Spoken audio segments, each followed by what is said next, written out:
night and the Gemini crew. Ooh. Woo.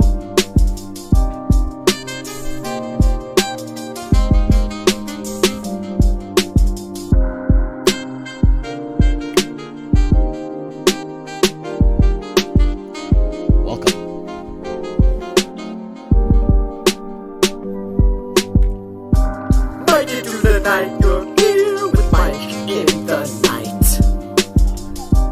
Mike into the night, you're here with Mike in the night. Let's just talk about the world. Give this page another turn, 'cause you're here with us tonight. Everything's alright when you're here with Mike in the night. Mike into the night, you're here with Mike in the night. Giving the world light when you're here with Mike in the night. Mike into the night, you're here with Mike in the night. Sometimes things are just absurd, so let's just talk about the world, 'cause you're here with us tonight. Mike into the night, you're here with Mike in the night. Mike into the night, you're here with Mike in the night. Let's just talk about the world. Give this page another curl, 'cause you're here with us tonight. Welcome one, welcome all to Mike in the Night, burning the midnight oil, or listening to us on rebroadcast or on podcast or wherever you're hearing us from. Welcome, welcome, welcome. Tons of shout outs here tonight for all our listeners all over the place, connecting to the Commonwealth and the United States, starting in New Zealand. Let's actually bring this up, guys. Let's bring this up live. Let's bring this up live on the map. New Zealand to Australia to the UK, to the United States, and to Canada, broadcasting to all the English-speaking world. We're one of the very few shows you could call in and talk your mind on Mike in the Night. And we're seeing the patterns happening. Every English-speaking country is the same patterns. And that's why I like to connect the dots and see what's happening and reverberating around the English-speaking world. Once again, it is I, Mike Martins here, your humble host for Mike in the Night.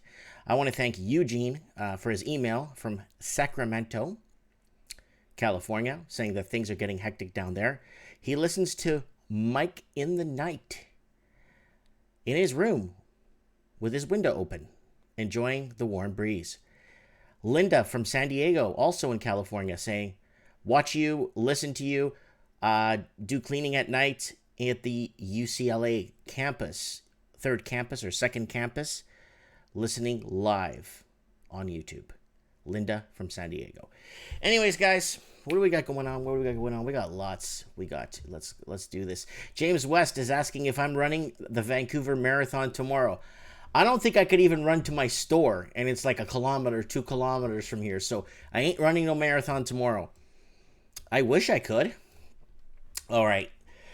We got lots going on, guys. Before we get into tonight's show, we're going to get a little Ricky Flair here.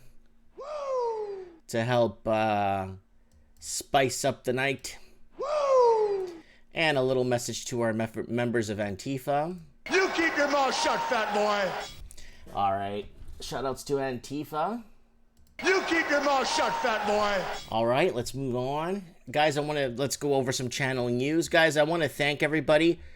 There's one video that blew up on my channel, and it is Tent City Out of Control in Vancouver. So I want to thank everyone. I want to thank everyone that's supported the channel and commented and been here, supporting the channel. And you know what I'm saying, right? Oh, here we go. Uh-oh. Ooh, look at this lady's face. It's falling apart. Oh, come on. Okay. Whoa. You gotta be joking. Yeah, okay. This thing needs to stop, soon. Okay, this is not stopping. Is it gonna give me every notification I've had in the last year? Okay, thank you, Jesus, holy smokes. Okay, welcome to our channel. So guys, there's a video here that blew up my channel. I want to share it with you guys here. And you go to sort by most popular. And this one right here, Tent City, Vancouver, out of control. 49,000 views in 2 weeks. One of my biggest videos yet. And I want to thank everyone that joined me from this video. A lot of people have joined the channel from this one video here from 2 weeks ago. I want to thank everybody. My biggest video still is why I left Vancouver, top 10 reasons. Now let's go over some channel news. What we got going on here? We got Illinois. So we got mass exodus, tonight's show. Foreign students racking up debt and taking off. That's a story I did today. I covered today on the channel, where students are racking up their credit cards, buying computers, clothing, and makeup and stuff, and running away back to China. Housing crisis, mass exodus, morning coffee. Removing George Washington paintings from George Washington High School. Canadian housing doing amazing, no crash. That's a bunch of crap. New Zealand foreign buyers dry up. Sydney, Australia's hidden homeless. And morning coffee and a couple of shipping news here. But let's get on to a bit of news before we kick off and get some callers on the show. I'd like to get some callers on the show here. All right. Everybody, Metal Cure Mark 3's in the house. Donaire's in the house. Ani604 is telling me to use ad blocker. Daniel O'Brien checking in. All right. Is that Lila P in the house? I want to send a shout out to Richard in Dallas, Texas, who is loading a big rig right now, listening to Mike. Loading or driving a big rig right now, but he says usually on Saturday nights when Mike in the Night kicks off, he's usually in loading area or loading zone. So, okay, what do we got in the comments? Oats checking in. So that's the channel, guys. I want to thank everyone for getting me almost to 10,000 subscribers. That really means a lot to me that a lot of people are back in this channel. And all right, so let's kick off a bit of news before we start talking about a mass exodus of people leaving big cities or people stuck in big cities, and what are they doing to get out? There's a lot of people signing on to Skype. I'm almost at just close to 1,000 people on Skype right now. On my Skype, don't forget to add me, Mike Martins 1980. I only turn on my Skype before the show, so guys, just be wary if I don't message you back. It's just I just don't have my Skype on. So, California high school planning to remove George Washington paintings because he makes students feel unsafe. That was one I covered there in my channel, but I needed to say that again. I don't know what's going on. Oh, bottle caps. First in the house. Bottle caps was first in the house. Mr. Roboto C in the house. Come on, Ebigato, Mr. Roboto. 9 o'clock, kicking off midnight for the Eastern Seaboard. So if you're tuning in from the Eastern Seaboard, big hi to you. Big hug. Okay, let's go over some Zero Hedge before we kick off one of our main topics tonight. Mass exodus from cities. Who's leaving the cities? Why are people leaving the cities? Are cities severely that unaffordable that people need to make their way to the next city closest by? Next city close by? What is the next city close by to you? The next major city close to you that you might have a potential making it in? Right? The lights are much brighter there. You could forget all your trouble. You could forget all your care and go downtown where all the lights are bright. Petula Clark, downtown. But people are not staying in downtown anymore. Interesting. But we'll get some callers on the phone on our Skype here. Don't forget to have me on Skype, Mike Martins 1980. All right, so let's go over some Zero Hedge news. James Wood banned from Twitter as Silicon Valley zaps conservatives 2020 influencers.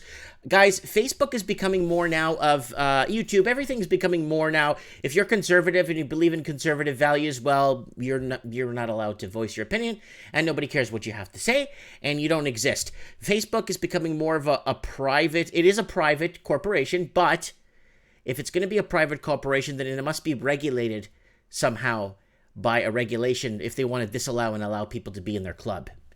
I don't care if Facebook kicks me off. I really don't care. I don't even... Venezuelan military helicopter crashes outside of Caracas. 7 officers killed. NASA issues warning of meteors are a threat to the Earth. We know this. And there's a couple of meteors that are... I think there's one that's 25 years away, but it's a 1 in 100 chance it might hit the Earth, so not too sure. The truth about battery metals. China develops groundbreaking heat-resistant material for hypersonic weapon. Of course! It's for hypersonic weapons. What, do you think they're going to create something? You think they're going to create something to put us into space with hypersonic rockets to get us to the moon and back, or to Mars? No.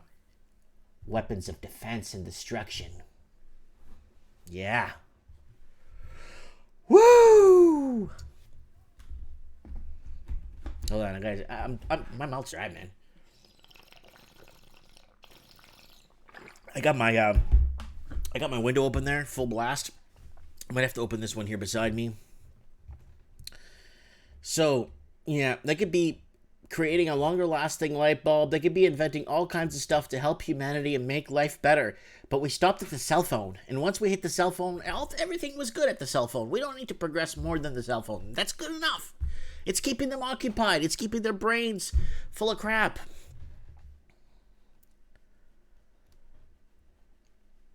Ilapi is saying, hey Mike, some news for me. Blew my mind. Plastic is recyclable into diesel fuel. Anything's possible with a good chemistry set. Don't you forget that, people. Anything's possible with a good chemistry set. Orwellian cloud remains over Russian gate.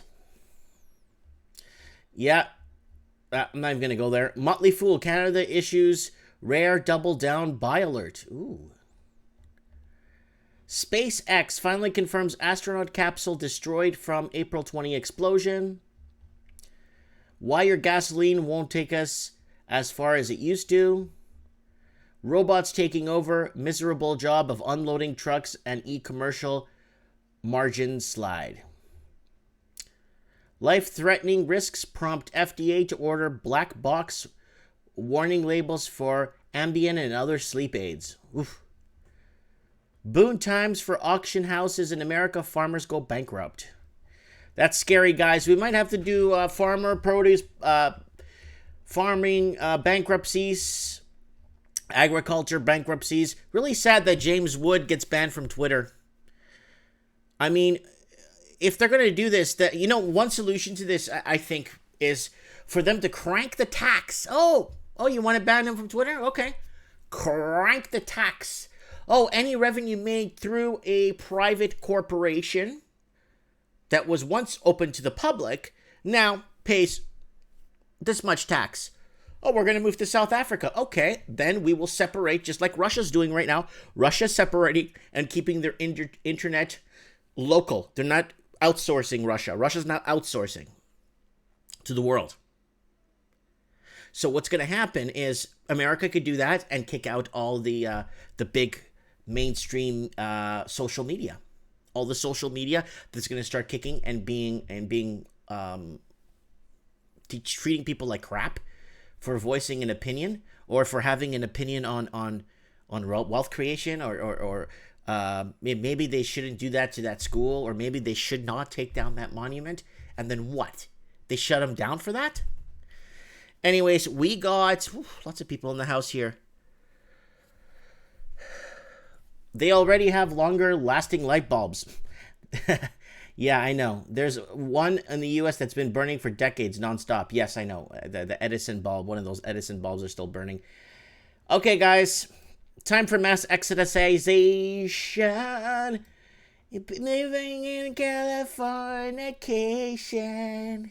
So what is it like in the 2019 where cities aren't the way they used to be, where cities aren't what they were?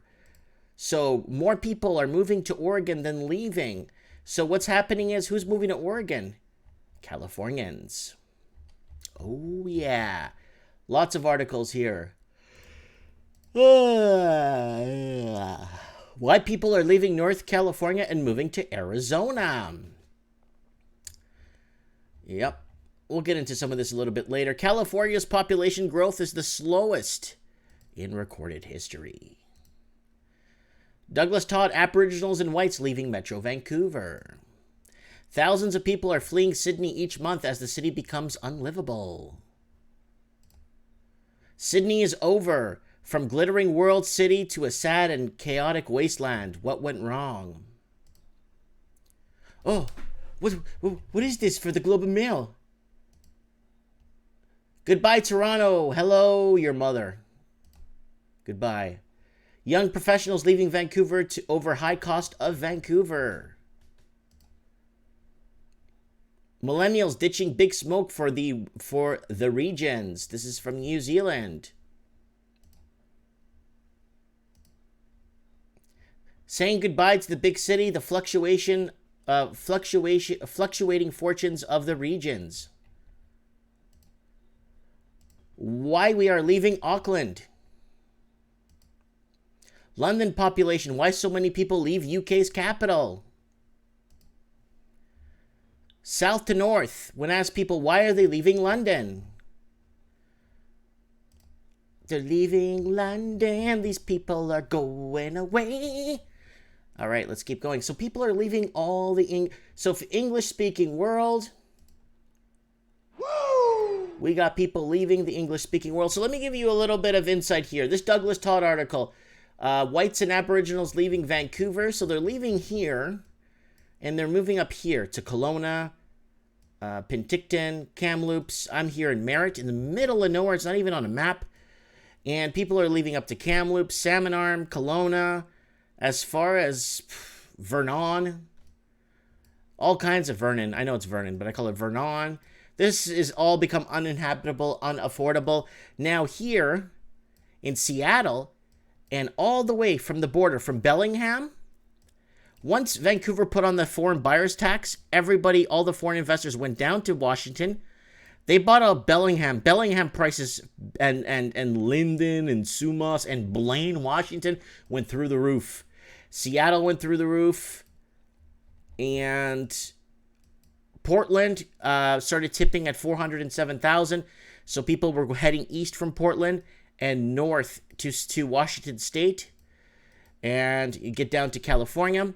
San Francisco, all the way down to San Diego is pretty much completely, unless, well, Santa Barbara is too expensive. Santa Maria is okay, but lots of people leaving these cities and moving inland this way to Phoenix, up to Nevada, up to Boise, Idaho, Montana, people moving to Utah. So look what's happening, people. People are mass exiting these major cities and moving east and damaging the property prices in those areas. Las Vegas, Reno, all those major cities in Nevada have been doing rent evictions and kicking out tenants that had been there for years and putting in people that lived in Los Angeles paying $6,000 a month for rent, move to Reno, Nevada, and pay $1,000 a month for rent for the same square footage. So, yeah, Oates has a good point here. Wish Canada had more options to move to, like the U.S. Yeah, you see, in Texas alone, Texas has more major cities than all of Canada. You know, they have Houston, San Antonio, Corpus Christi, Brownsville small, Austin, Fort Worth, Dallas, Lubbock, El Paso. They have so many. San Marcos. Kingsville, Texas is getting big. Belmont, Texas. They have so many. Plano, Texas. Oh, San Angelo, Texas is big too. So they got more major cities in Texas, just in Texas alone, Amarillo, than all of Canada. Supreme Canada is making absolute sense in the comments. U.S. has 10 times our population and more sunny places. That's for sure. Now, Ireland. What's happening in Ireland? I'll tell you what's happening in Ireland. Ireland in the last last 16 months, up to 16 months ago, there was a lot of bidding wars in the houses, and this never happened in Ireland until like 16 months ago, when Ireland started bringing in more foreign investing, and a lot of people left Dublin and went to Belfast. People went to Northern Ireland, and the people graduating from universities to go work in Dublin couldn't afford to get into the city. It was just too expensive, right? Okay, let's go to the UK. Let's go to England. So a lot of people are leaving London and they're moving to the outer areas, to Middle England here. So a lot of people are moving to Peterborough, Cambridge, Coventry, Nottingham, Sheffield, Manchester, Liverpool. So people are moving to Middle England. Scotland, Edinburgh, and Glasgow are completely going through the roof, but the average home still in Edinburgh is in and around £300,000. Pounds. So it's still kind of there, you know.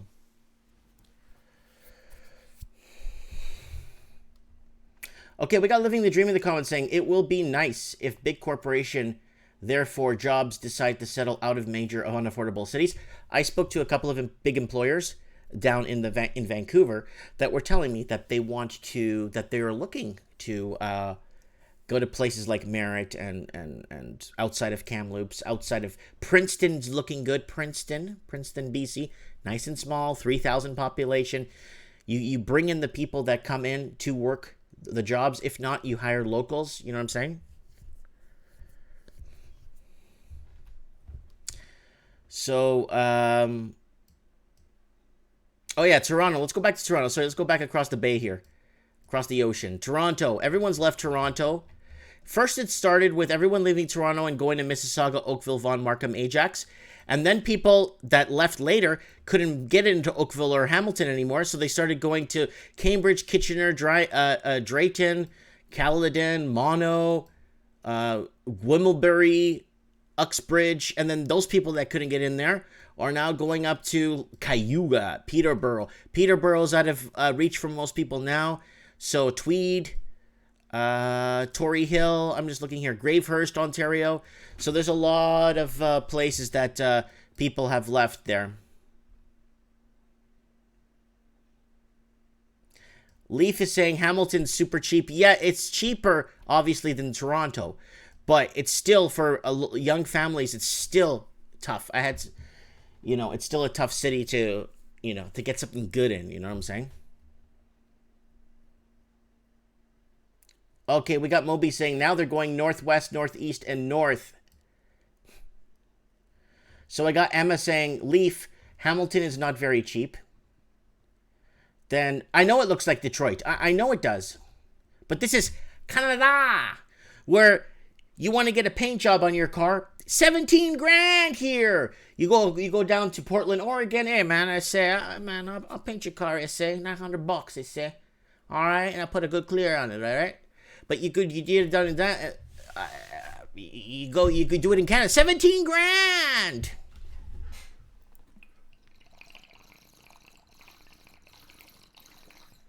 Wow, it's hot in this room. I got all my windows open. It's hot outside. Yeah, Markham's expensive. It's out of reach for most Canadians. People are moving to Oregon, then leaving. Why people are leaving Northern California, moving to Arizona. California's population growth is the slowest in recorded history. Douglas Todd, Aboriginals and White leaving Metro Vancouver. Thousands of people are fleeing from Sydney each month as the city becomes unlivable. Woo! Okay, guys. It's time to open some lines here. I need Moby on the show. Moby, I know it's late where you're at. I need you on the show, Moby. Where are you, Moby? Moby, are you in jail?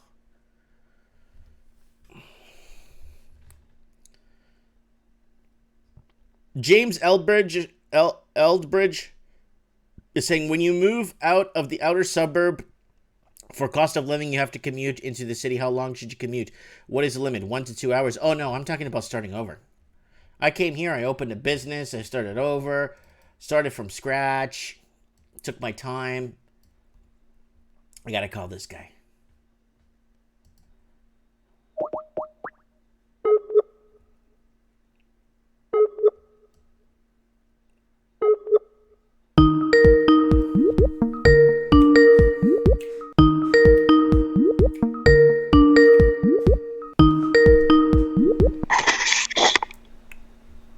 Hey, Mike, how you doing? Good. How are you? Not too bad, not too bad. Yeah, I was just watching the show there. Okay, so you're calling from the Toronto area. Let's talk about mass migration. So, Absolutely. how many friends have you lost from school? And what stories do you hear about people that have to leave? Affordability levels. Go ahead. Let's put it this way, Mike. I have basically from all my, high school, college friends, I would say about 90% of them have moved out. And when I say moved out, I don't mean like the majority of them were Toronto proper, right? But now they're in places like Peterborough, Bracebridge, East Gwillimbury, north of Caledon, north of Bolton, west of Guelph, Kitchener, London, Cambridge.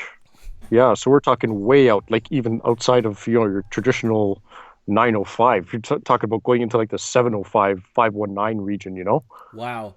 So, And yeah. these people don't commute. They just live there, but they've started new lives there, right? And work there and stuff, right? For the most part, yeah. I mean, yeah, there's not many of them that work within the city limits anymore. They basically, a lot of them either telecommute or they work locally to where they are now. Okay. What's the longest commute you heard of? The longest commute I heard of was probably about at least three, I would say 3.5 hours. I got a buddy of mine. He goes north from north of Barrie. He actually commutes down to around the Woodbridge area, and he does that pretty much every day. But aside from that, I mean, I don't really hear of too many of my friends commuting into Toronto unless they absolutely have to. But for the most part, most of my friends are either way outside and they're local to wherever they are. Wow. Okay, so question. Are you planning on moving out of the big city yourself, or are you going to stick around? Well, me, that's more so depending on my my parents' situation. I mean, because we have our parents' house here, right? But I mean, I could tell, based on their health, they're not going to last for very long. Myself personally, I think we just might keep the house and use it as like an investment, not investment property, but use it like as a student rental afterwards. Okay. But because we have the university nearby, but if I'm going to start raising a family and whatnot, I'm not going to do it here in the city. Like, life is just too expensive. It's expensive, but okay, are you noticing, like, a lot of people are complaining, and I got this complaint too when I was living in Vancouver. It's everyone seems like pissed off. Everybody is pissed off. And you know what? It's basically people. They're a product of their environment, right? I mean, well, things are getting more expensive. The traffic is getting worse. It's getting more crowded, right? And for the most part, you're around. And nobody really talks to their neighbors anymore, right? So, I mean, yeah, when you combine those factors, plus, there's some of these newer people coming in, paying exorbitant for real estate, right? And then you can imagine what kind of mortgage payments and interest payments they have, right? So they're probably running around, with two jobs or something, trying to pay whatever mortgage they have, right? Hmm. And yeah, and then maybe the slightest little thing can tick somebody off. Mm. I know it gets everyone worked up so quick in a heartbeat, eh? Oh yeah, absolutely. I mean, I don't know if I told you the story about my neighbor to the left of me. Hmm. So he's my age. He inherited the house from grandparents, right? Hmm. But he's fed up with the environment here too. But he's going to do like I was suggesting, is keeping the property as an investment, or excuse me, as a rental property, and then move out on his own, like in the suburbs somewhere. Hmm. Yeah, That's definitely definitely a move that a lot of people are making, and it is. that's a move that people are just getting fed up, and they're starting to realize that living in a big city isn't what it's all out to be, right? Oh, yeah, I mean, like the way it's sold, at least from a real estate perspective, is the issue of convenience. Is the fact that everything's close to you. It's like, okay, well, what's the point of having everything, you know, somewhat close to you if there's traffic all the time, or Hmm. if the people aren't friendly, right? Or Hmm. if there's so much noise, right? Um, one of the big things, I don't know if you're familiar with this. Um, there's a big push by the Ontario government to now raise speed limits, right, in certain pockets within southern Ontario, Okay. and that was because people were complaining because the commute times were so long, right? And this is after they've already made investments in, widening highways and increasing bus and train service, right, to many parts of the GTA, right? So that's actually another thing in progress that's happening right now. But Hmm. aside from that, yeah, a lot of people were complaining that their commute times are taking too long, and they people couldn't see their family, and so that was actually one of the suggestions that was made to go raise speed limits up to, I think they're studying it right now, but they're suggesting uh, raising it from 100 to 120. A buck 20, yeah. Now Yeah. here, some of our highways are a buck 20, but the one right by my house is 120. Oh, okay, not bad. Yeah, yeah. Do you know if people ever complained about that, like in terms of raising the speed limit, or was it It just was always 120? 120. Oh, interesting. Yeah, it was Okay. always 120 here.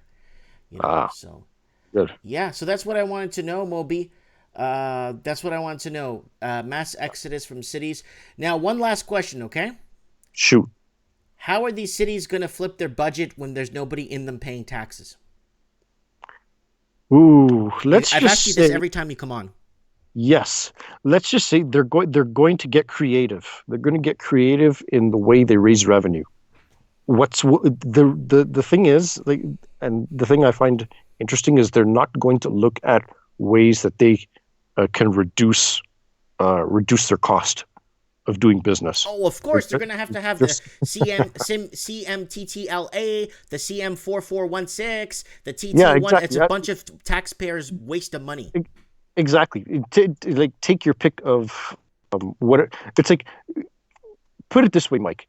If you could take a sheet of paper and brainstorm all the different types of transactions that take place, and the government somehow finds a way to put itself in the middle, all it needs to do is give that transaction a new name, or a new name for a tax, and they will come out with it. Hmm. Oh yeah, Yeah. Give it, yeah, because we need to fund the I don't know what the 300,000 people working in HR in the government. We need all those oh, people there. oh, the bureaucracy. Oh, don't get me started. Yeah. Especially in the city of Toronto, it's nuts. But before I go, Mike, I just want to maybe share, I guess, maybe a small personal story Yeah, with go you. ahead. Go ahead. So, like, I myself, over the last, I would say, maybe 6 weeks or so, I've been looking at properties myself. I just had an investment that did well for me, then that paid out pretty well, and I'm looking at myself putting a down payment on something. But I'm looking at everything within the GTHA, and I'm just like, you know what, this is way too much for me. It doesn't make any sense. Besides, with the line of work that I'm in, it doesn't make sense for me to buy here. But what I am looking at in the prairies, in like the rural prairies closer to like a regional airport kind of thing. Mm-hmm. So I'm talking about places like Saskatoon, Lethbridge, Yeah. right? Swift Current. So yes, Swift Current, yeah, like those types of places, right? Mm-hmm. And I find those communities are very affordable, even for a guy like me, right? Like I'd be 3 or 4 months, and I could throw a down payment on something, right? Oh, you could buy some of those places. You could buy on a credit card. Oh yeah, absolutely. Like I mean, okay, I'll give you this one example. There's uh, a town called Tabor, just about maybe I think an hour, not even an hour away from Lethbridge, Mm-hmm. right? I'm looking at properties like 2 bedroom, 3 bedroom, for like 140, 150, 160,000. I'm just like, wow. It's like, shoot, I could afford that. Yeah, It's like, and it's on yeah, a decent sized piece of land. yeah, absolutely, right. So And like these are the sorts of things I'm looking at. Now, obviously, the amenities aren't the same as say like the city of Toronto. But then again, I say, for example, the the property tax, right, in comparison, and it's just like a fraction of the cost, mm-hmm.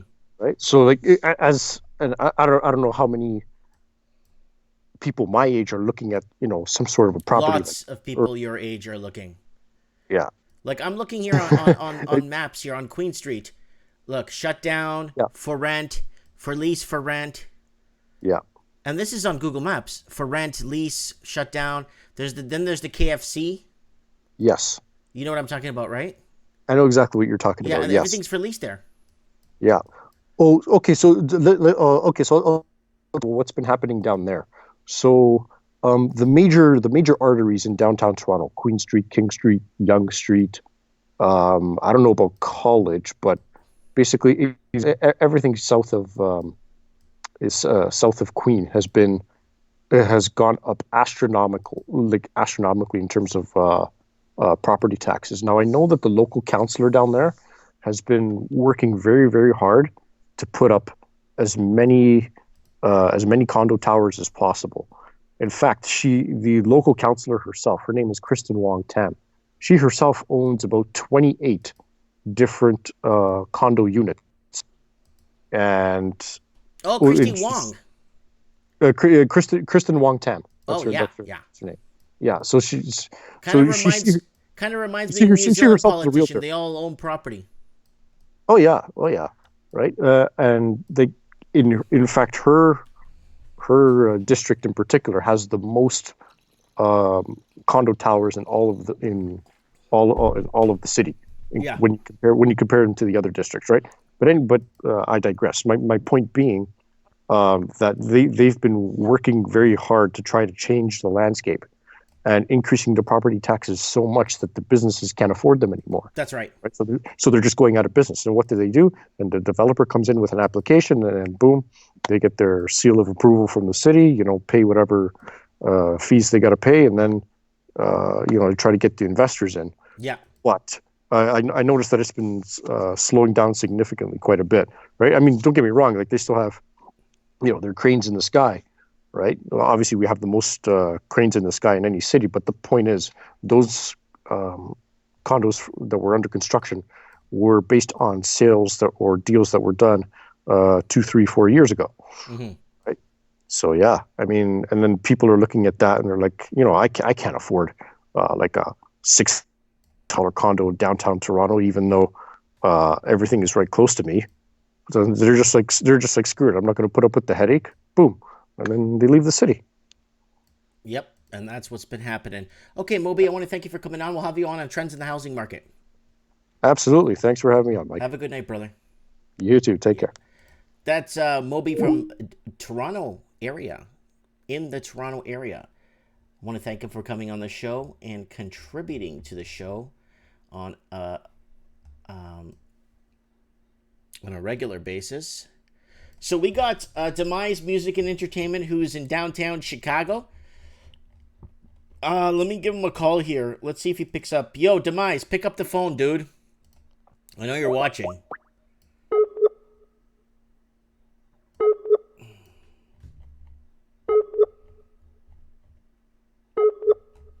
Demise. Oh, he's offline. Damn it. I wanted to know what he was doing down in downtown Chicago. Said he just came back home from Chicago, from downtown Chicago. He's in Illinois right now. And I would like to know what's going on with him down there. Okay, we got Supreme Cannon. Let's give him a call. He's in a small town in British Columbia.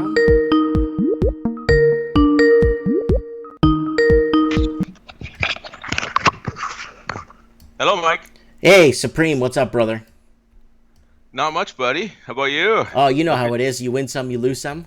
Yes, sir. If you win 51%, lose 49%, that's as good as anybody gets, I think. Oh, I know. Let me go back to the map. Let's zoom into the Vancouver Lower Mainland area, where the region you're in, more of a region area you're in, more over here. So let's get over here to this area.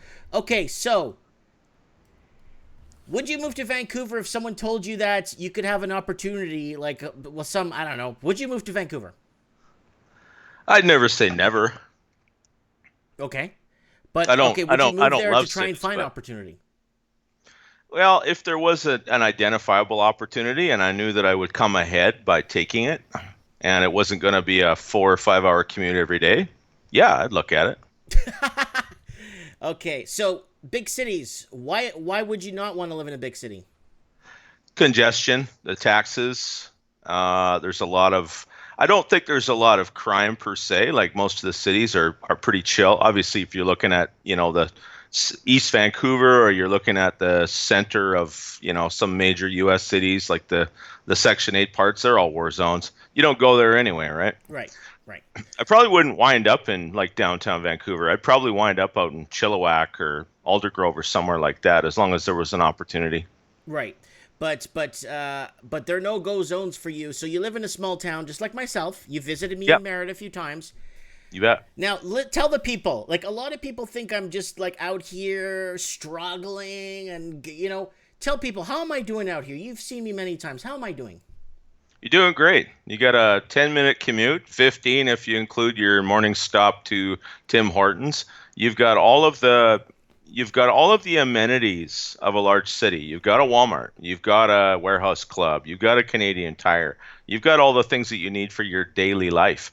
The only things you're missing is, going to BC Place for football games or concerts. But it's a 4 or 5 hour drive for you. Like, it's not a big deal. No, it's not 4 or 5 hours. 2.5 hours to Vancouver. 2.5 hours to Vancouver, but to get right downtown and find a place to park might be a little more. Oh, I depends see what you're you're driving, like I guess. Back and forth. I see 5 hours there and back. Yeah. That's right. My little town, everybody would go to all the concerts at BC Place, or they'd even go to the Saddle Dome in Calgary. It's a longer drive, but it's all highway. Like it's just not a big deal to not live in a city. If you live within 3 hours of a city, you can have all the amenities of a city with all the other crap that comes with it. Yeah. Have you noticed the cities, when was the last time you were in Vancouver? Do you remember? Last time I was in Vancouver was in January, and that was just to go straight through town to Wasson to catch the ferry. I went to Victoria, haul some stuff for a friend of mine. Oh, yeah, that's right. That's when you came to visit me. That's right. That's the first time I came through, was on the way home, yeah. Okay, good. Yeah, because today, you know what today's show is about, are people leaving the major cities. And why are millennials doing it? Why are the youth? I mean, usually, like Petula Clark says in her song, when you're alone and life is making you boring, you can always go downtown. Why are the millennials and the youth leaving downtown? Well, because they can't afford to live uptown. Prices are too high. I mean, you've got all these empty houses that were scooped up by, foreign money, and they're just sitting there empty. Like if supply and demand, if all these houses had to be occupied, maybe prices would drop a bit, but maybe 10%. It's still out of reach. And you've still got the problem that wages, salaries haven't kept up with inflation since the 70s, really. And you're just going to get more fees. Like you've pointed out, even as the cities empty out, taxes are going to have to come up to at least maintain the infrastructure that there's already. Right. Right. Doctors are a big one, and nurses, keeping doctors and nurses employed in our hospitals is a huge deal. Because you have no idea the amount of people that email me and say, "Hey, Mike, I'm I don't know, esthetician. I'm this. I'm that. I don't know these names, like these huge RN names, registered nurse. I'm this and that. Yeah. And I'm moving Yeah. to Arizona. I'm moving to Ocala, Florida. What was the other one? I'm moving to Phoenix. I'm moving to this. I make less money, but I make more money because I'm taxed less." Yeah, that's right.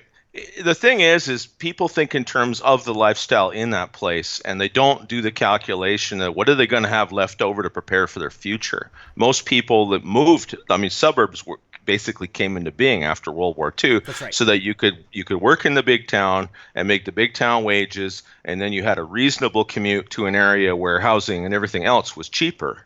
So you could use a little arbitrage, right? Like you could get the big money, and then you could live in a cheap place. But now we've got highways everywhere, and like yourself, like you said, it's 2.5 hours to Vancouver. If you wanted to take your family to the big wildlife park in Alder Grove, you could be there in 2 hours. You could make a day trip of it. It's just not a big deal, and then you can go home to Merritt again. You just don't. Mm-hmm. You there? Hello? Hello? Have to. Your phone's breaking You don't up. have to. Hello? We always lose Supreme Cannon. We always lose Supreme Cannon. We always lose the poor guy. I hope he's okay. Really hope he's okay. So we got, who else we got here? We got the Walking Journey, but I don't know if he's sleeping, because he's sleeping a lot. So let's give Walking Journey a call.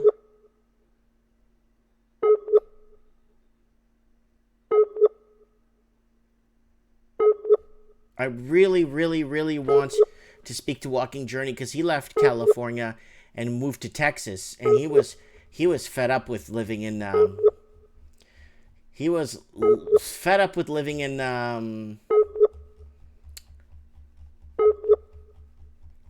California, and he just left. He was so Walking Journey's not answering. So we got a problem in our hand. We got a problem on our hands because the amount of people. So let's go back over some of the articles. Douglas Todd, Aboriginals and whites leaving Metro Vancouver.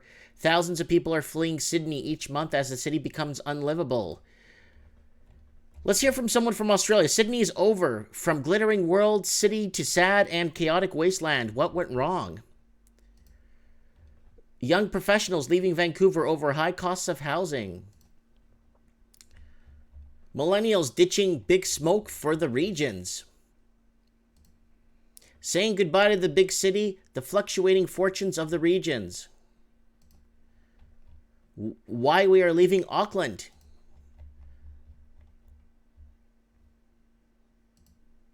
London population, why so many people leave the UK's capital.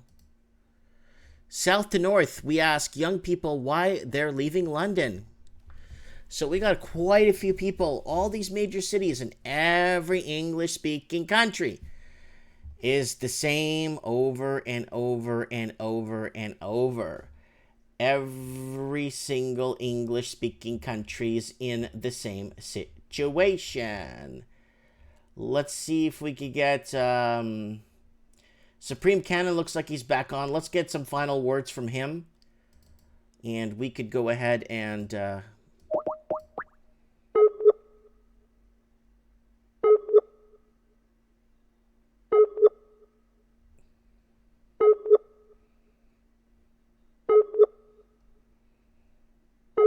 No, nothing from Supreme Cannon. Something's probably wrong. No big deal. We'll get him on next time. We get him on all the time. And lots going on. All right. Let's get to the lots of comments here. Ooh, they're going so fast too. Okay, everyone is broke, says Lord Humongous. I don't know what that name says. Asians do not tolerate outsiders in their countries. Moby says, yes, sir. Dumb Dada says, yeah. Canada's amazing except for no free speech, massive refugees, high taxes, expensive real estate, and a rainbow stock wearing Prime Minister. Then Elizabeth D says, Lord, what type of lifestyle? And then eBankU is asking me, what percentages of Canadians living from paycheck to paycheck? 48%. I think it's 48% when last time I read that article, where Canadians are very close to insolvency. No. 48% are $200 away from insolvency, not paycheck to paycheck. If they get a cell phone bill, you know, those beautiful cell phone bills you get once in a while, where the cell phone company is, let's hurt this guy. He's in a contract. Let's send him a $700 bill this month. So they do that, right? Charlie QM says we need a Canadian Trump. And Canadian said there's no such thing as middle class anymore. It's working poor, guys. And Johnny, is that Johnny Parker? Rainbow stock with orange scarf. Moby saying it was 46%. Yeah, it's about 48 now. Yeah, it's getting crazy. Yeah. Okay, so let's get to. I need to speak to a couple of people so they come on the show tonight. Wow, lots of people coming on I have lots of people on Skype. But how many people are tuned in? I really want to talk to Derek. I hope he's okay. I want to talk to Walking Journey. He needs to tell me what's going on. We need to Walking Journey would have been awesome during that Men Going Their Own Way, MGTOW. Because he's got a lot to say about that, but we couldn't get him on that show. I hope he's okay. And the Raven's not on right now. Derek is away. And who else we got? Where's Steve? Steve, are you there, buddy? I know Steve's in the comments. I hope he's not working. Okay, let's give him a call. Let's see if he picks up. We'll get Steve on the phone, see what he's up to.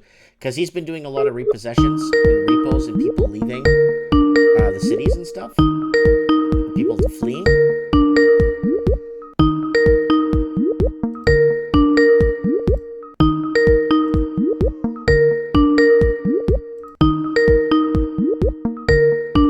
No dice. All right. No dice. Everybody's busy. Well, you can't blame him. It is a nice Saturday night outside. It's like 22 degrees outside. It's beautiful. So let's go over the thing. eBankU saying, I've never been broke a day in my life. Oh, there's Steve there. Yo, what's up, dog? What's going on, buddy? Not much. How you doing? Exhausted, but I'm doing all right. Doing all right, buddy. Okay, I'm calling to touch base with you, to say hi. And are you out working tonight? I was. I'm actually on my way home. I wouldn't necessarily. I guess we could call it work. I was out with a few clients. Okay.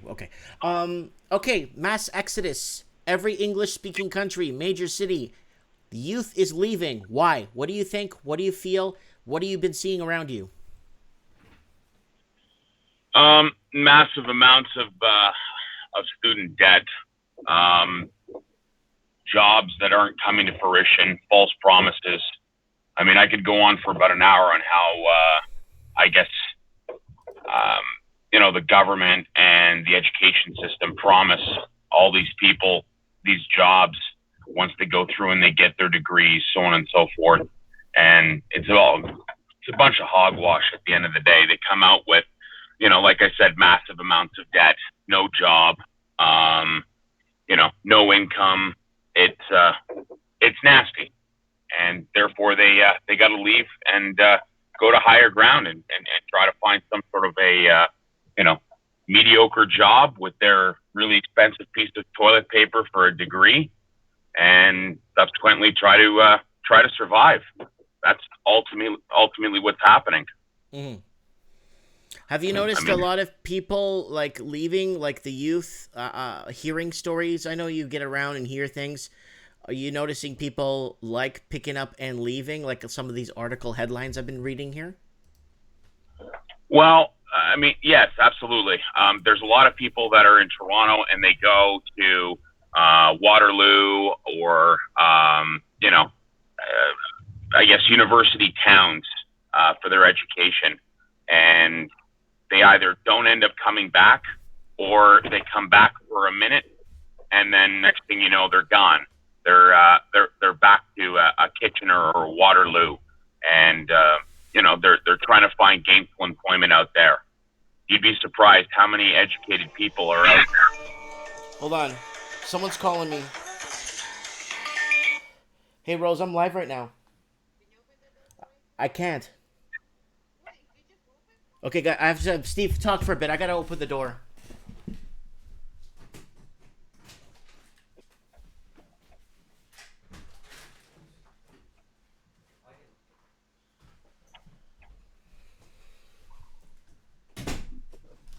Sorry about that. I had to open the front door.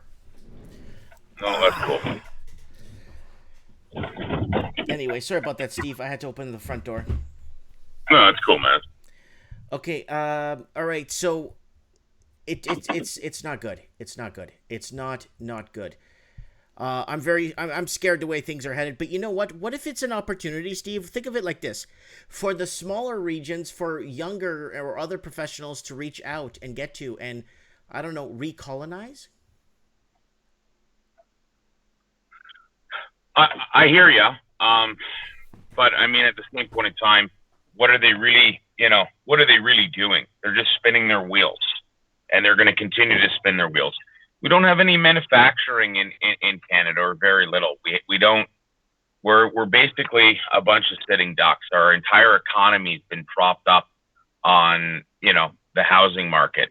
And, at the end of the day, the only reason why the housing market really helped our economy at once upon a time pump at all cylinders, or fire at all cylinders, is because we had outside influences coming in with financial strength and totally distorting our values of our real estate.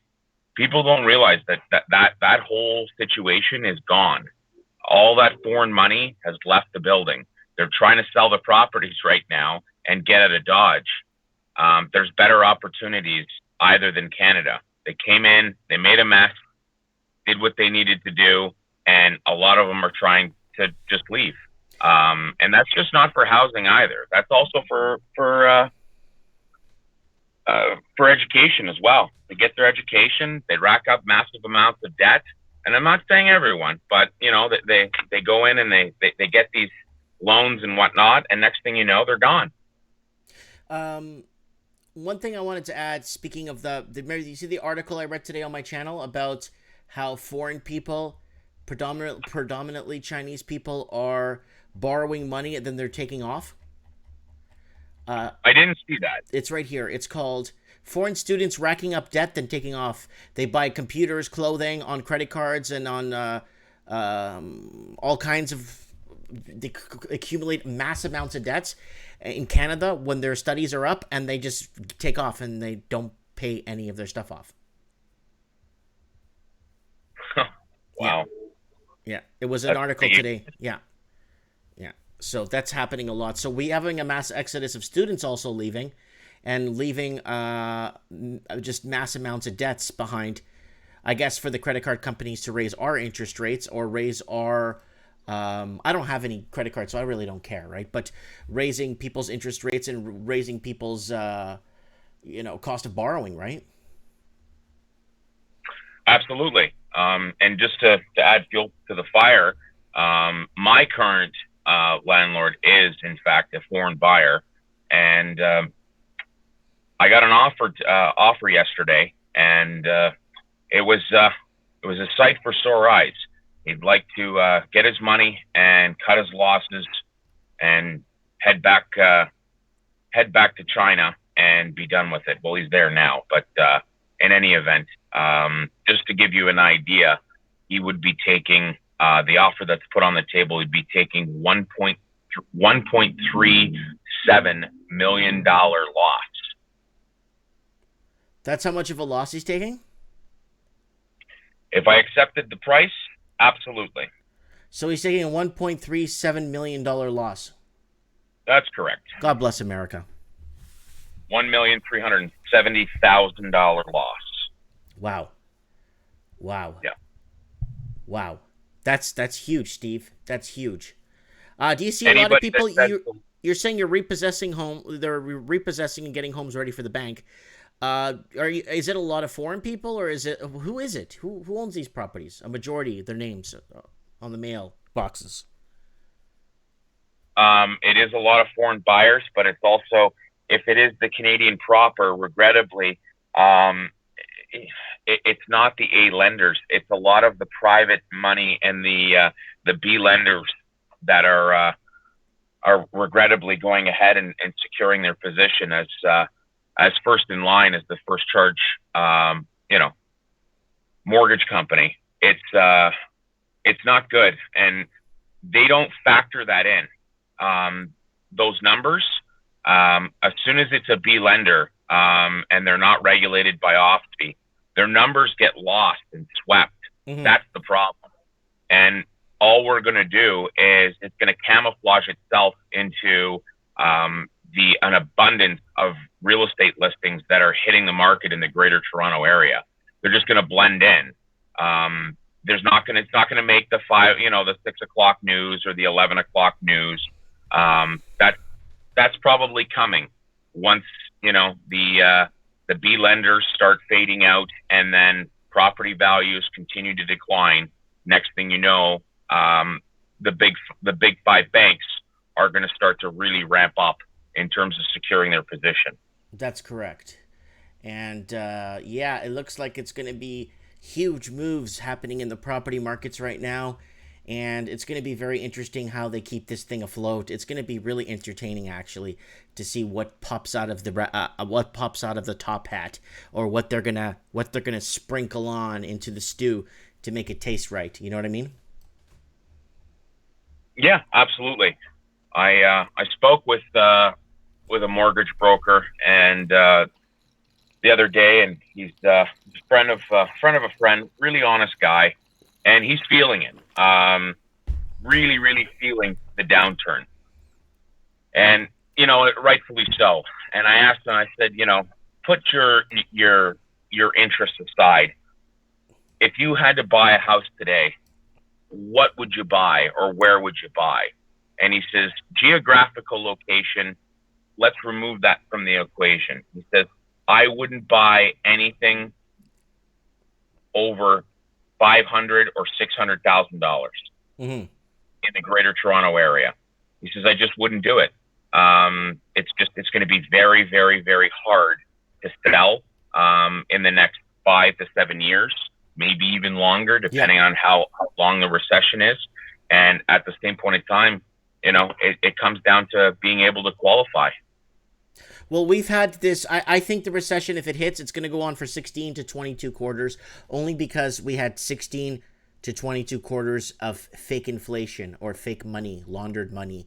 Canada's going to get hit pretty hard. So is Australia and New Zealand, because the amount of fakeness in the market, right? France fixed the problem right away. They tripled the homeowners or vacant home tax. France got on it like back in 2016, and they fixed that problem right quick in a heartbeat. And corrected their housing They have a issue. lot of problems other than that. Yeah. So You're absolutely right, Mike. Yeah, France is now coming down to earth. So is Spain. Unfortunately, countries like Canada, they got anywhere from 13 to 22 quarters of fake growth. So that's going to have to be all unwound back to earth. Yeah, absolutely. So when you're saying it's going to take 4, maybe 5, maybe 6 years, that's exactly what it's 1,000,000%. Well, absolutely. Mike, let's face it. You go and you buy, a $1.5 million home, for example, and or let's just call it $1.2 million home, and you take out $1 million mortgage for simple math. You got to be making a combined household income of 250 large, and you better not have any debt. You better have bus tokens, and your credit cards better be very, very nominally used. You better not be carrying balances, or you're not going to qualify. And I don't know too many households that are making $250,000 a year in the greater Toronto area. Yeah. Everyone, people are arguing, oh, anybody working downtown on Bay Street making, that, making 120 a year, 130 a year. Yeah. Okay. Fair enough. But how many Bay Street jobs really pay that amount of money? Yeah. So, That's the question. How many pay that? Yeah. In reality, how many are actually there to service their debt instead of create more debt? Oh, they think we're making more, so I could spend more. That's the mentality with people. I could just pay that $1.5 million back, and then they're forgetting how much it costs to service these damn things. Well, think about it, Mike. At the end of the day, your house, if I come over to your house or you come over to my house, I mean, realistically, are you paying to come over to my house? Am I paying to come over to your house? Is it making you mean transportation? No, in general. Is it making you any money to have me come over to your house for dinner? Are you making any money by me coming over for dinner or for a drink or to shoot the shit for lack of a better argument? Yeah, no. Okay. So, I mean, people need to start looking at their houses as a place to live. As investment, as a place to live, and really start living well within their means. Because housing, with respect of it being as an asset class, is really just a catastrophic drain on your pocketbook. Yeah, that's exactly. It's getting to a point where but the pattern is happening in every free, open market country. Every country that's got a free market and it's open to investors to come in and invest. The free market is basically gutting the middle class and the working poor. So people come, the free market, people come to invest instead of investing in our markets and creating jobs and creating growth. They're dumping their money in our housing. And that's a big no-no because now we're completely screwed. Why do you think you can't buy a house in Mexico? Right? Why do you think you can't buy a house in Thailand? Why do you think you're not allowed to buy a house in China, Steve? It's because of those reasons. Absolutely. And if we want to elaborate on this for a second, all these people that own this high-priced real estate, eventually they're going to have to sell. And, whether it's in Vancouver or Toronto, and when you own a house that only 3, max 5% of the general population can actually qualify for, I mean, you're grasping at straws. Mm-hmm. And money's not just going to come and bail you out. They're gonna take shots at your Achilles heel until you capitulate, and they know that they got a good bang for their buck because they know in 3 to 5 years they're going to be in the same situation. Yeah. I know what you're talking about now. No, it's perfect. It makes perfect sense. It's almost like a puzzle that's got no end to it. You're trying to fit the pieces to make sense of it, and then when you start making some sense of it, guess what happens? It falls back apart, or you just can't find the edges and to find some sort of a way to end it. You know what I'm saying? Right. No, I understand what you're saying. But I mean, overall, Mike, as we've gone ahead and we've talked about this till we're blue in the face, mm-hmm. We're starting to not only see the luxury market really, really develop more than just stress cracks. These prices are really receding quite quickly. Oh yeah.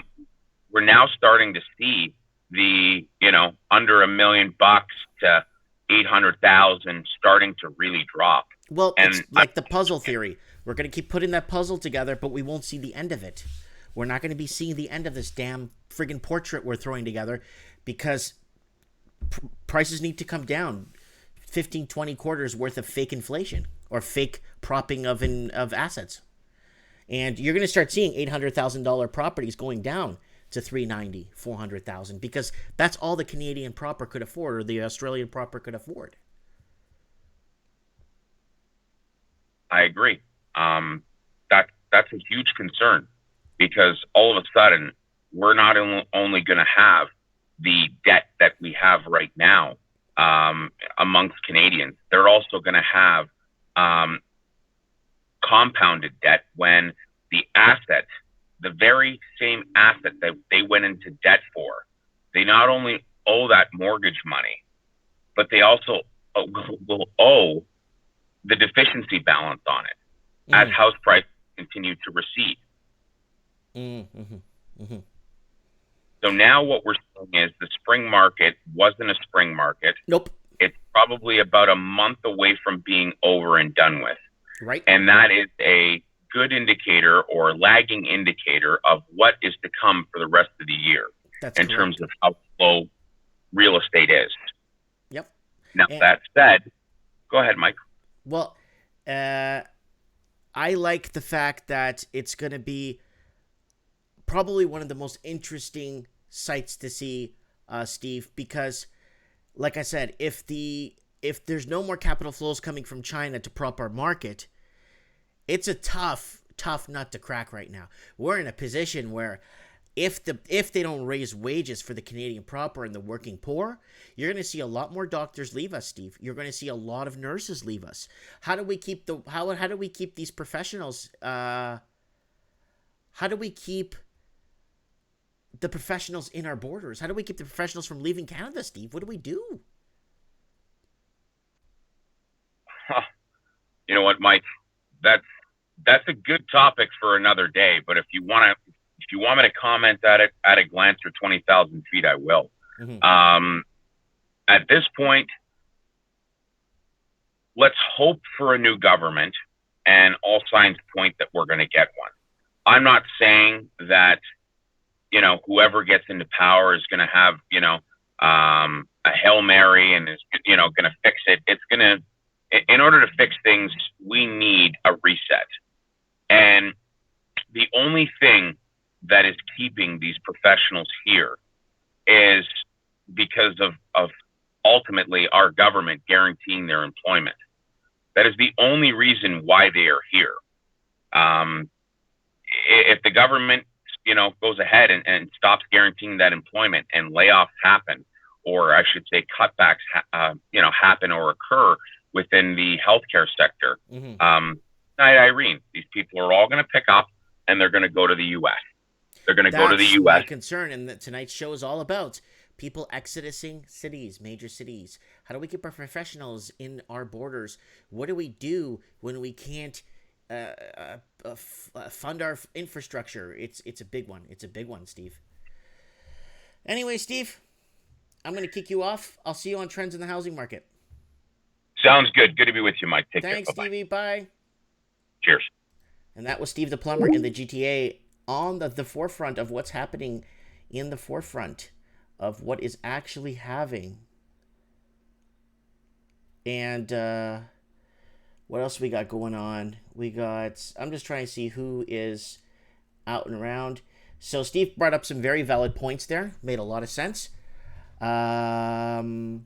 He understands, obviously, what's going on. He's my age. We kind of see been there, done it kind of mentalities type of thing, but not in a boastful, I've been there, I've done it, I know everything. No. Just hey guys, look, let's look at this. Let's analyze this. What is happening? We're going to lose our professionals in Canada. I don't know about Australia, because I think a lot of people in Australia go to New Zealand, Australia, but they're out of options there. So a lot of them are going to the United States of America, right? So let's go back. Get some Ricky Flair here. You keep your mouth shut, fat boy. That's a message to Antifa. And guys, thank you for subscribing. I'm approaching 9,900 subs. That one video I did, I couldn't believe it.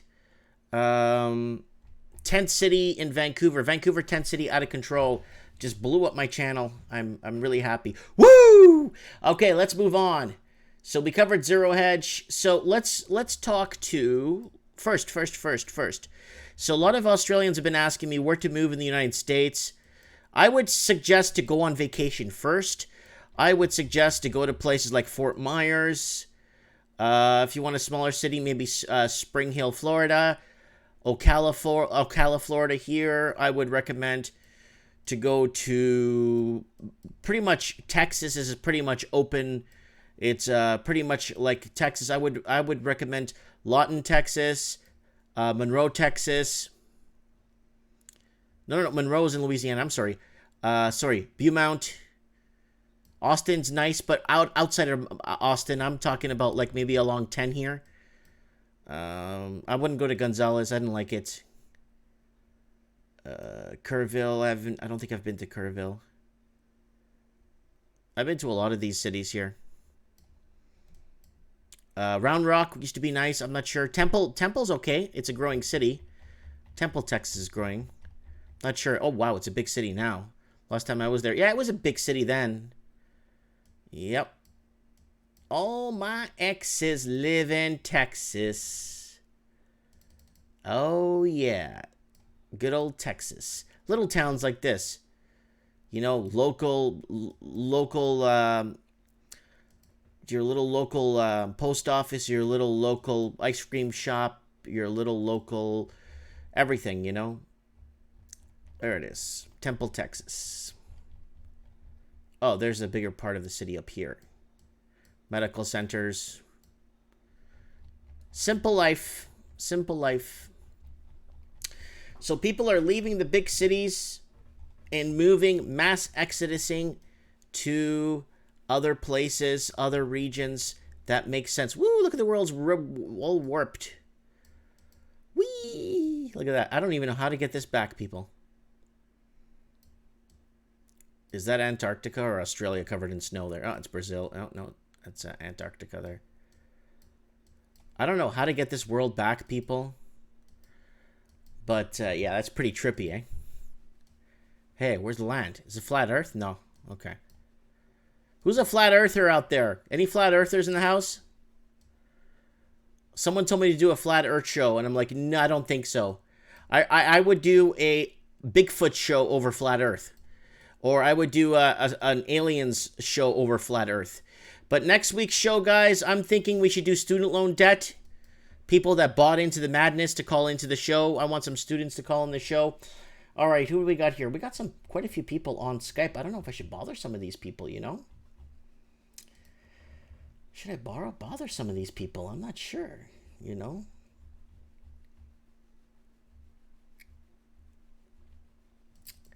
Ooh.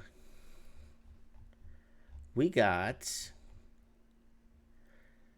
Let's see if we got Steve Thomas here. Who else do we got that's on right now?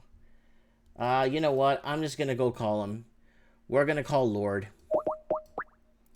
Hopefully he's not in jail. Come on, Lord. Turn on your internet. Are you in a Wi-Fi zone, Lord? There he is.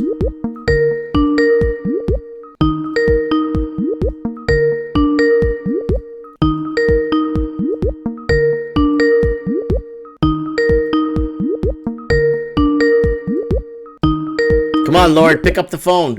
This. Who the hell is this? Lord, what's up, buddy? What's up, my friend? How are you? Nothing, not much. Okay, you're on the ground. You know what's going on. Based out of Denver, Colorado, we got Lord Humongous, who's always in the comment section and always has my back. Lord, what's going on with the mass exodusing? How many of your friends from school still live in your city? And have you seen changes? And what changes have you saw? Well, I can tell you the LA market, my mom and my brother still live out there. They're still pouring out of that city like avocado on toast, man. You know? So they're moving out of there. Why are people moving out of, like, in your opinion? I know the cost of living and stuff, but what's really going on in California? What happened to the let's go to California, here I come attitude? Well, I mean, like the homeless are getting shipped into California because of the welfare programs. So they're actually getting shipped from all these other states into California as well, while people are leaving because the economies cannot support these outrageous house prices. It always damages local economies big time when you have these big price inflections of 6 and 8% jumps per year. You know what I'm saying? Yeah, it's happening everywhere, man. I've seen here in Denver, like if you look at a Zillow map and you look at every metro area, all these houses are up for sale, dude. I mean, like the inventory is off the chain everywhere. I mean, I look at Vegas market. Vegas is all on fire. There's foreclosures going up. I've heard stories of people losing them now. It's starting to hit, man. Like the tidal wave's coming, and I think it all has to do with this whole China buying up real estate, money laundering, hitting Australia. It's like a big giant wave coming around the world right now. Yeah. And housing is directly related to inflation, paper products, money printing, all sorts of stuff. So go ahead, bud. Sorry. I just wanted to ask, are you seeing a lot of people? Did you see the wave coming into Colorado where you are from California? Californians and Oregons and Washingtonians. Have you been seeing them coming into Colorado? Yes, I see Washington plates. I see tons of California plates, more than I saw even last year. Still steady flow from Texas, too. Texas plates come up here.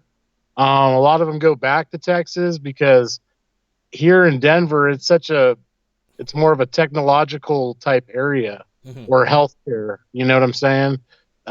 We had the fracking boom that happened a couple of years ago with oil and gas, but that really subsided the last couple of years. So that's not really happening like it was. Well, it's not profitable to frack anymore. No, exactly. And plus they have all the regulators, right? These liberal regulators in Denver, they stop all that kind of stuff. So you have like these open space areas. And why are the liberals ruining everything? Because that's in their nature, dude. That's the way, bro. I got a question. It's very important. And Anthony from The Walking Journey brought this up on his channel.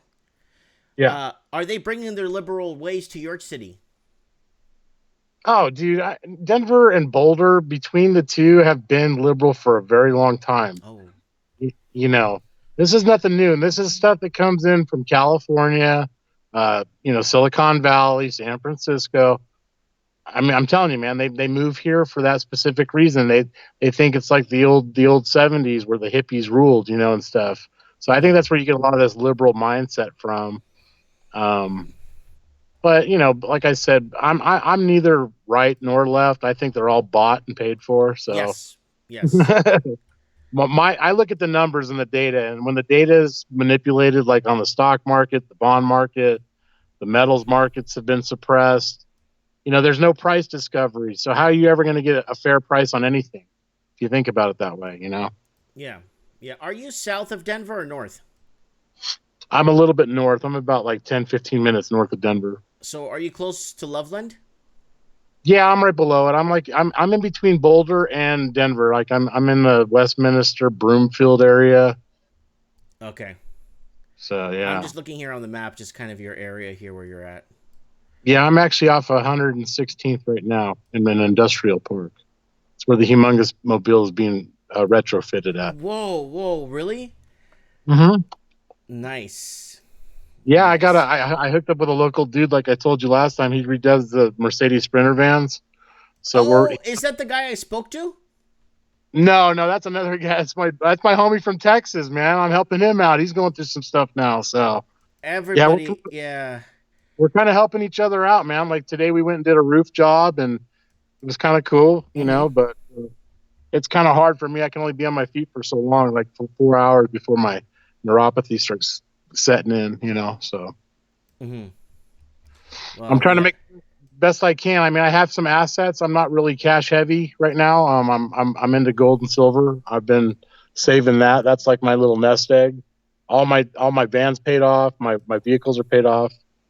Well, as long as you're not carrying any debt into this recession or depression or whatever you want to call it. Yeah, I have a little bit. I have a few credit cards, but I have enough to where I could pay them off like pretty quickly, But I'm kind of in that limbo state, and I'm seeing where this market's playing out and where it's going, because I see the housing market crashing in the UK, like you said, all the English speaking territories, or countries, I should say. You know, it's one big debt spiral, man, and it's gonna hit, dude. It's coming, dude. I can feel it. We're on the verge of it right now. You know. Mm-hmm. Have you? So you see a lot of tags there. You see a lot of license plates and tags from all the different states. And are these people sticking around, or are they just floating through to see if they could find something? There is a lot of like in between the middle class lifestyle and being homeless, like the one paycheck away from basically being in a decent situation or a bad situation.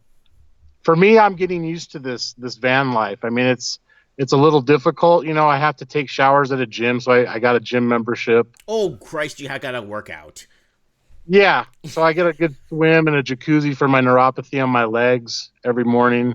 But I get my mail and stuff. I got a mailbox, you know, a PO box. Mm-hmm. But it's kind of good though. I'm thinking about every month that goes by, how many bills and mortgage payments I'm not paying any longer. Yes, you're no longer a slave to the man. Hey, can I ask a question?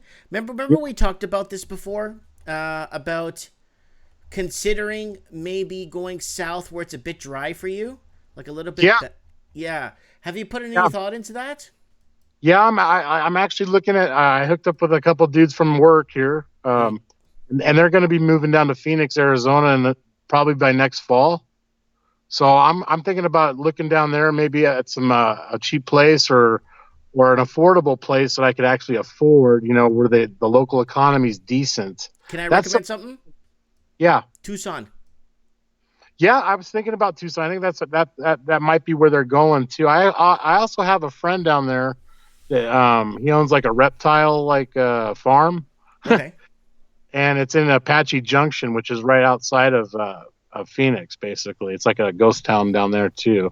So yeah, I'm keeping my options open. I'm looking for open land, a place where I could not be harassed by be like fully off grid, because when you're kind of on grid, even in the stealth van life, you get harassed by local cops once in a while, and it's tough. It's a different lifestyle, bro. It's not the old like what I had for 15 years, Mm-hmm. the 3-bedroom house, the 9 to 5 or the 9 to whatever, working the weekends and stuff.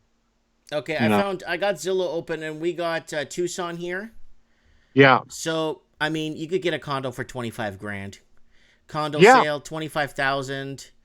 A big house, like a really big house with a pool, 169. Yeah, that's affordable. That's the way it should be, right? Yeah. Like 169 for a gigantic house. Yeah, this 3 and 4 bedroom garbage for $1 million or even 650 or even 500 grand is way too much. If I'm going to spend 450 grand on a house, it better come with like the helicopter pad and all that stuff, and this all has to do with the economic global system that we've been under for the last 35 years. Mm-hmm. That's just my research is what has led me to believe, and that we're floating on this funny money, man. They print too much of it. The Fed, they overcorrect when they make their things, and it destroys lives, man. That's why you see when they do those, interest rate hikes or lowering or inflation, and they try to play with the whole system. It really like knocks millions of families, practically out in the streets, as if the economy wasn't bad enough already. Because we all know those numbers are all bogus, man. Well, we know that. Of course we do. Look at this. For sale by owner, 55,000, 1 bedroom, 1 bath, 700 square feet in Tucson. Yeah, that's doable. Land for sale. Look, home and land for sale, 55,000. Lots and land for sale, 50,000. Look, if the bones are good, like let's say it's a dump, but if the bones are good in the house, there's got a good foundation, maybe some decent plumbing or whatever. That's a steal, man, because you can go in there and redo that stuff for almost nothing, especially with material costs being down now. Yeah. And labor being down big time and construction taking a massive hit. The uneducated economist, man, he talks about building supplies. He knows where they're at, where they're moving, and what's happening with that. Mm-hmm. It all correlates, man. Everything correlates. Yeah. I'm looking at a land lot for sale. This was a good one. It's got it's right here. It's on West Trails End. It's got the view of Tucson from up the top of the mountain here. What a beautiful view. And Yeah. it's 3 acres of land and it's 60 grand. But like if you see the view, you'd be like, holy crapola. Yeah. I mean, I have my land here that's like 2 hours outside of Denver. Mhm. It's in the mountains. It's a beautiful location, and it's actually been like it was like subdivided way back in the 50s. It used to be like a uranium company actually bought it, but they have all the streets marked out, but they're not paved or anything. You know what I'm saying? I spent $3,200 for a third of an acre. Okay, that's pretty cheap in my book because I can build. It's a zone for residential, and I'm only like 1,600 feet away from power. So that means I could build 2 R1 residential houses, 3-bedroom, 2-bath on there, Mhm. you know, and rent one out and live in the other one while the other one pays the other one off. Does that make sense? Mhm. No, it makes perfect sense because that's what it's supposed to be. And I got a beautiful surrounding view of snow-capped mountains and these beautiful like trout, the best fishing in the world, dude. Like, I mean, I'm talking huge trout, like probably like, See, you know, 18 humongous. inches. I'm looking at a humongous crib here, Yeah. and I'm seeing a lot of good humongous cribs here for you. Like I'm talking about like, there's a lot of them for 73 grand, 69 grand, 3 bedrooms, 3 bath. Yeah. 70, yeah. But what's the problem with all these people trying to pack into these cities like rats? You know what I mean? Like, Yeah. dude, expand your horizons, bro. You know, like not everything's like all digital and corporate. There is a world out there. I think that's what a lot of people miss that, you know? Unfortunately, in Canada, I don't have much of a choice because we don't have many major cities. I mean, we have too many. We don't have a lot of major cities, and the in between cities are either too small or they're turning into Crackton. So we don't have much of a choice here in Canada, like you guys in the States, right? Like you, like tomorrow, I could go down and buy one of these places free and clear if I want to buy, you know, and just have property tax to pay, right? But Right? just like I did here in Merritt. But for us in Canada, it's slim pickings for us. We don't have much of a like. I'm looking here. You guys have Tombstone, just here, like outside of Tucson, Arizona. You have Tombstone. You got Armadillo. You have so many major St. David's. You got Dragoon. You have anywhere you could go and make home and start to build. And now with Netflix and Amazon and everything, what the heck do you need to be in a major city for anyway? Exactly. That's what I'm saying, man. I mean, it's like there's a lot of land out here, dude. It's not like, you know, there's plenty of space for Americans and even Canadians if they want. The problem is these stupid bureaucracies and the stupid government and how they change. You know, they always change the rules and they're always fleecing the public, man. That's what the bottom line of all of this is, you know. Somebody put a comment there. Work? Humongous. Tell them how we go anywhere and we make it happen. Tell them. Dude, you got to create your own destiny, bro. Like I work with what I have, okay? So like I'll take something and I'll make it better. Like I'm going to make this humongous van. I spent 12 grand for it. When I get done with it, I'm going to sell it for 50 or 60 grand because people spend that kind of money on that kind of stuff. They don't want to do the work, right? Yeah. So yeah, it's all about what you create in your own mind. You know what I'm saying? Like you have to go beyond the system, dude. That's where you're going to be successful at. Mm-hmm. So I'm not scared. I'm not scared because I'm like virtually like homeless right now. I'm just in a transition period, you know? So I'm trying to make the best of that work, man. And that's what I would say to anybody. You know, hard work does pay off, but it's hard, man. You know? Yeah, it does. It pays off. Anyways, bro, I want to thank you for coming on such short notice and giving us some really good feedback. But yeah, look into Tucson, buddy. If you're going to go down with some friends to Arizona, you know, if you could go to Tucson for vacay, go out for a vacay, stay in a motel for a couple of days, look around, see the lay of the land, see if you like it. If you do, go back to Denver, sell your property, sell what you got if you have a plan down there, and then move down. It's a bit drier. It's a lot more weather friendlier. Right, I hear you, bro. I got my eye on a bunch of things, you know, at once. Like I said, you know, it's just one day at a time you got to take, you know. Look at this, 37 acres, 51 grand. Oh, yeah. I can buy 30 acres right outside of Denver, an hour away for that much, or Yeah. even cheaper. Oh, You know, probably cheaper in Denver. Yeah. but yeah, everybody wants to live in Denver, right? With these old shanties that are half of them are falling apart, or half of them already look like trailer houses, and they want 300 plus grand for those. Give me a break, man. Like these are like houses that like seriously they got like trailer parks that are kind of embedded around Denver, and they're asking like 50 or 60 grand for these things, right?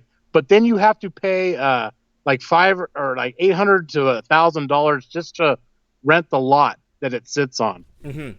So I got the same person commenting, dude, it's a desert. What? You don't see opportunity there? I don't know how people do not see opportunity on 37 acres of land outside of, Right. of there's so much. I see when I see a piece of land like that for 51 grand, I see massive opportunity. Absolutely, absolutely. It's all what you make it, man. And you can do gardening above ground. You don't have to have it in the ground. I mean, there's all kinds of alternatives Oh, there's for all a lot. kinds, dude. Yep, right. And you can get your own fresh water from the ground. Lots of well work there. You can get a well there easy. The piece of land I bought has one of the largest aquifers underneath of it. So and that supplies Denver's metro water, right? So they actually pump it right back up north from these two reservoirs. So it's pretty crazy. Yeah, there's tons of water, man. It's just getting the labor, I guess, too, would be part of it, and the coordination. But yeah, I mean, once you get it done, man, I mean, it's all about building from step one and then building your reality, basically. Wow, this is a nice apartment here for sale. I'm just looking at it. It's Right. 2-story, 3 bedrooms, 1,500 square. 71,000, 1,150 square feet. Okay, yeah, that's kind of a small 3-bedroom then, yeah. Yes, if your mortgage payment is estimated with 0 down, $384 a month. Yeah, but the problem is with a lot of these around, especially with Denver, is the HOAs. I can't stand HOAs. Oh, I'm man. not talking about. I'm not talking about Denver. I'm talking about here in Tucson. Oh, in Tucson, yeah, okay. $384 a month is your mortgage payment. You have to check all those areas though for HOAs. I would never buy a condo or an apartment that has an HOA. Because Explain to us what HOA is. That's a homeowners association, right? Oh no, this is an old apartment. This is an apartment. Okay. Yeah. Okay, but a lot of these newer places and the developments, they have these and they can raise these rents at any time. So you're adding that on top of whatever payment you're making for your apartment or your condo or whatever. Okay, I found you one. 75 grand, 3-bed, 2-bathroom, 1,000 square feet, 370 a month for your mortgage. Yeah, that's big cheap. Big land, buddy, big land. Big land, big Yep, woo. I'm looking at it right now. Lots of land, big backyard. Give me a big woo. Woo! You crack me up, man, every time you do that. 75 grand. Look at that. That's right. 75 large. a month. 75 large. Yep, 75 large for that house. Oh man. That same house in Vancouver, dude. That same house in Vancouver? Yeah. 2 million. 2.4 million. Yeah. I like the bungalows in Sanford and Shitco, you know what I mean? Like yeah. I mean, like seriously, like some of these houses are like the size of my van, dude, and they want like 650 grand and up for those. And that's not pesos either. That is not pesos, my friend. Oh, I think I just found a humongous ranch. Wow, it looks like an old Western humongous ranch here with lots of land. 55 grand, 2-bedroom, 1-bath, 1,000 square foot on 3.5 acres of land. And Mikey, that's nice. Mikey, why don't you invest some money and we'll buy one together and I'll run it for you? How's that? No, it's just it's not a humongous ranch. It looks like an old Western the way it's designed. Right. And we could park a whole bunch of scrap cars there and take parts off them. Yeah, sweet, man. Yep. How about a vacation spot? You need a vacation spot, man. There you go. You can help me develop my land. How's that? You want to put some money into it? 55 large, buddy. 55 large. Look at this. There you go. Look at that bright blue sky. I'll give you half of my land. You can build your own place on it. How's that? Nice. Free. Look at this blue sky. Right on. $286 mortgage payment a month with 0 down. That's what I'm talking about, Mikey. Those are 1971 gold standard Allen Greenspan pricing, dude. Yep. Right there. Right there. That's yeah. what we need to get back to. Yeah. Okay. Well, Lord Humongous, thanks for coming on the show. I really appreciate you taking your time and talking to us. No problem, brother. Talk to you later. Hasta la vista. Hasta la vista. So there we go. We got Lord Humongous in Denver, Colorado, telling us that he's seeing a lot of license plates from out of state in Colorado. A lot of people in Colorado with Texas plates, California plates, Washington state plates. Lots of people in and about his area. People floating around looking for a place to live. So let's go over some of the articles again. Let's just give a quick woo! Woo! And we got a message to Antifa. You keep your mouth shut, fat boy. And let's move on. I want to thank everyone for subscribing to my channel. If you want to support the transmission, please don't forget to share a video. Man, I'm approaching 9,900 subscribers, and I couldn't do it without you guys. And it's that video I made, man. Tent City, Vancouver Tent City blowing up, and a lot of people jumped onto the channel and have been supporting me and sharing videos. We went over some of the updated. Let's see if Zero Hedge has any update in the news. Anything new? Nope, nothing. Oh, this wasn't here. The brain drain and the polarization of America. Highly educated and are concentrated together, depriving struggling communities and dividing the country. There you go, brain drain. With mass exodus, you got a brain drain. People that live. And report more people are moving to Oregon than leaving. Why people are leaving Northern California and moving to Arizona. California's population growth is the slowest in recorded history. Douglas Todd, Aboriginals and whites leaving Metro Vancouver. Thousands of people are fleeing Sydney each month as the city becomes unlivable. Sydney's over. From glittering world city to sad and chaotic wasteland. What went wrong? Young professionals leaving Vancouver over high cost of housing. Millennials ditching the big smoke for other regions. And what was this one? This one, why we are leaving Auckland. London population, why so many people leave UK's capital. South to north, we ask people why they're leaving London, England. So what is happening all over, people? This mass exodus is taxing on people, and it's taxing on business. It's taxing. It's not taxing as in paying taxes. I mean, it's hurting. It's hurting the economy. It's hurting everything, and it's getting to a point where we are having a really tough time making heads and tails of what is happening. Everyone has a theory. Everyone thinks they know, which is good. It gives you a little bit of insight on where you're standing or where you're headed, right? So what else we got here? Man, I've been talking for almost 2 hours, guys. And people are saying, why are you drinking so much water for, Mike? You have diabetes? No, I mean, it's you talk for 2 hours straight. You start to want to get to the bathroom.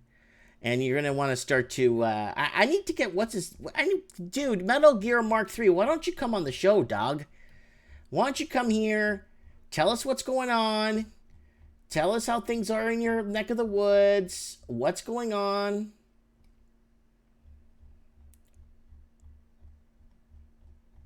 Dog. Man, lots of people here. A lot of people are not on Skype, though. That's the problem. I got almost 900 and something people, and a lot of people are not on Skype. Yep, mass exodus, brain drain. Brain drain is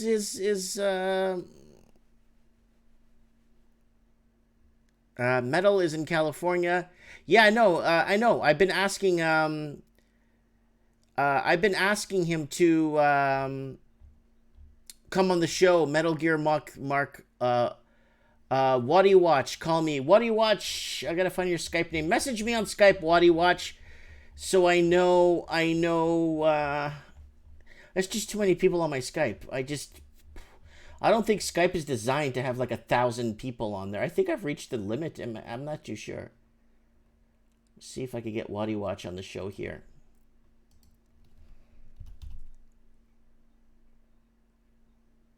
No, I don't have. It's got to go under by a different name then, because there's no Waddy Watch here. Just message me, and I could see if I could get let me see who else is here. Lots of people on the show. Lots of people on Skype. Add me on Skype. Mike Martins 1980.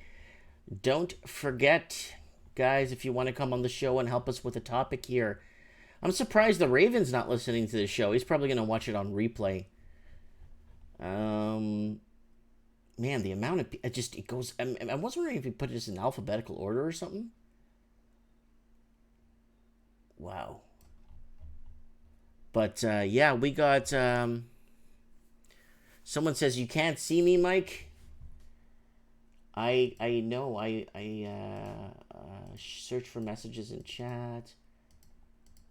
All right, let's see. We have Leaf. The Leaf's here. I see Leaf. Cha. Lots of people in the.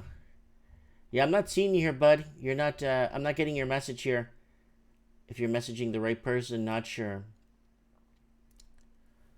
But all right, he's driving those trains. Yeah, we got the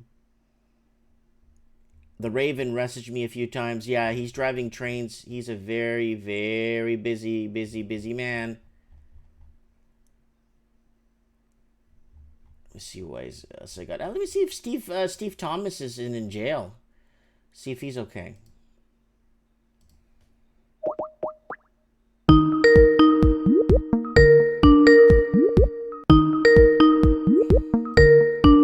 Let's see what Stevie's doing.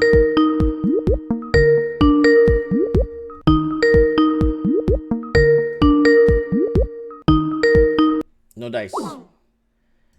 So we're running out of people to call. Everybody's off. You know what? It's a nice day outside. I don't blame people for being out right now on their balconies enjoying a nice cup of tea. Just enjoying a nice night out. I don't blame people for being out and about and enjoying this beautiful, beautiful weather we're having. And see who we got here. Yeah, Waddy, why don't you message me, bud, so I can see you here. So, Steve Ross is saying everyone from Vancouver's moving to the Okanagan Valley. Yeah, it's a big thing. And it goes to this article right here. Douglas Todd, Aboriginals and whites leaving Metro Vancouver and moving into the interior Okanagan area. I'm one of those statistics. I left. I said, you know what? I'm not going to pay these absurd amounts of money yeah, Waddy, call me now. Hurry. Oh, Steve Thomas is in the movie. I think he got arrested. All right, so we're going to wait for one last caller to come on the show. Waddy.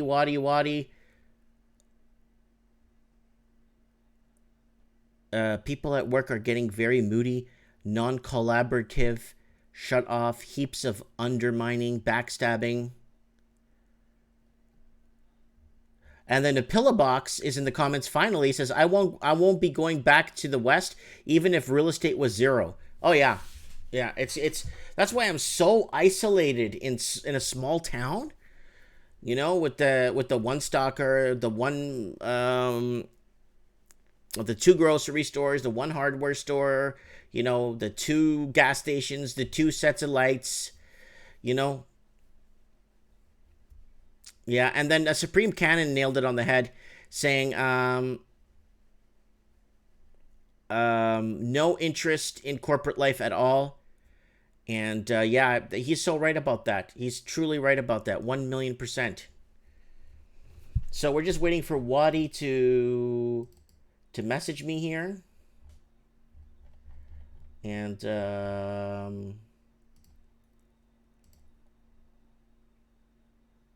see if Waddy's here. No, nobody's. Man, I got 166 unread chat messages. Yeah, that's a lot of messages to go through, guys. Yeah, that's a good question. Where is Kevin Thompson?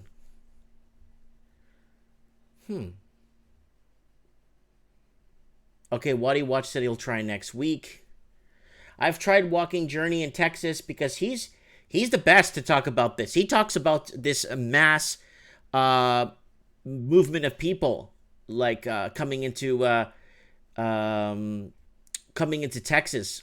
Lots of Californians coming to Texas, and that's really pissing him off. Okay, we got Steve Ross. Lots of people from the prairies moving. Okay, Steve Ross, can you add me on Skype? Mike Martin's 1980.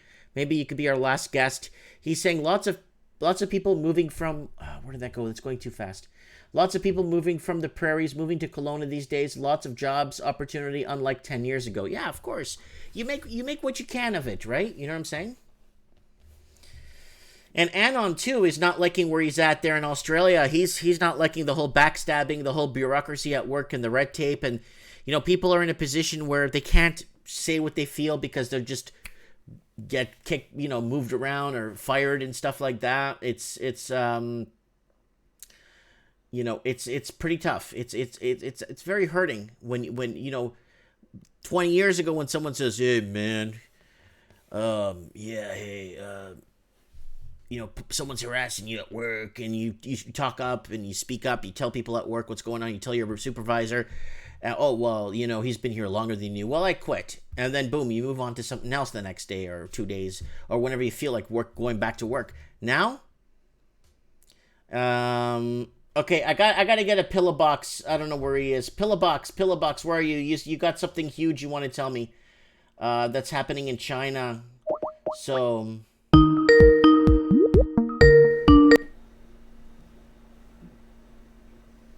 Hello? Can you hear me? Hello? Can you hear me? Okay. Hello? Oh, wait. Nobody home. Maybe he'll call me back. Alright, here's... Yo, what's up, dog? Hello. Hey, did you see the image I sent you in our chat? Okay, I'm gonna check right now. Hold on. Don't you panic. won't believe it. Look for the little flag. It's on the left-hand side. You won't believe it. This is what China gave me to teach little Chinese kids. I couldn't believe it. I can't open it because we're talking. It won't let me open our Okay, analog. I'll describe it. So I'm teaching the kids about the Belt and Road in China. They want to make a new Silk Road. And we go from China next to Kazakhstan, and then we go into the Persian Gulf, and then we go into the Middle East. And they're saying, oh, there's a lot of war there and this and that. And it's because they've got oil. And in the middle of the picture, there's these kids crying with no fathers, and there's a big nuclear mushroom cloud, and below the nuclear mushroom cloud there's a big American flag stomped into the ground with two soldiers standing with their hands on their hips, you know, kind of nodding at what they've done to the Middle East. And my mouth has just dropped open when I'm teaching this, and I say to all the 50 kids in front of me, who is this? Is this China? Are these Chinese soldiers? Are these Russian soldiers? And the teacher goes, we don't know. So the teachers are getting a little bit uncomfortable as well. But I've just seen the big news. China has to make a decision between the Middle East and because America said stops buying Iranian oil. So they have to make a big decision between Iran and the US. So it's Exodius could be a forced issue here because, I mean, if America stomps on China's foot and says you make a choice, you're either going to have to choose the West or the East. And the question is, will they lock us up like they locked the Japanese up in America during World War II? I don't know if this connects too much because I just was working on the farm here in Asia, and I just got home and I couldn't listen to the whole story. Did this play in well, or did this information connect? Mm-hmm. Well, no, yes. I'm listening to what you're telling me. Yeah, I'm listening to everything you're telling me. I'm trying to find the image here, but unfortunately it won't let me open... okay. Our chat it's because huge. We are currently talking right now. Okay. I have been listening non-stop to information on YouTube, everything I can get, everybody. And it looks like the Belt and Road is getting plugged more and more and more, and it seems to be like a big issue. And what it is the crux of it is they have to go through Iran, Saudi Arabia, the Hormuz Strait or whatever it is, and they to get their Silk Road to complete its journey to Europe. So and that's why America's stepping on the toes of countries like Germany and France, and I don't know exactly what's going on, but I know France wants to trade with China, and America it has problems with Europe as well. So, but what I'm teaching them, if I'll hang up now and you can have a look at that image, but I think something really big is going on, and you can see that's why they're having trouble with Venezuela now, because Russia's in Venezuela, they're buying oil from Venezuela. But I'm just wondering, should I get a second passport here? I'm looking at another country to move to now. Yeah, I don't even know if I'm safe in Asia. Yeah, I'll hang up now. Keep us on the pulse. Keep us on the pulse. I'll let you go. Let me check this picture out. Yeah, cool. Okay. See you. Ciao. Bye-bye. All right, now I can go into. There we are. All right, let's see this image here. Okay, I'm trying to... Oh, wow, there he is teaching his class. Let me save it to my desktop here real quick.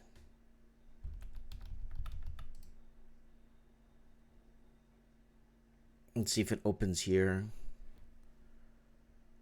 Yeah, of course it doesn't open here. I gotta go on my desktop and find it now.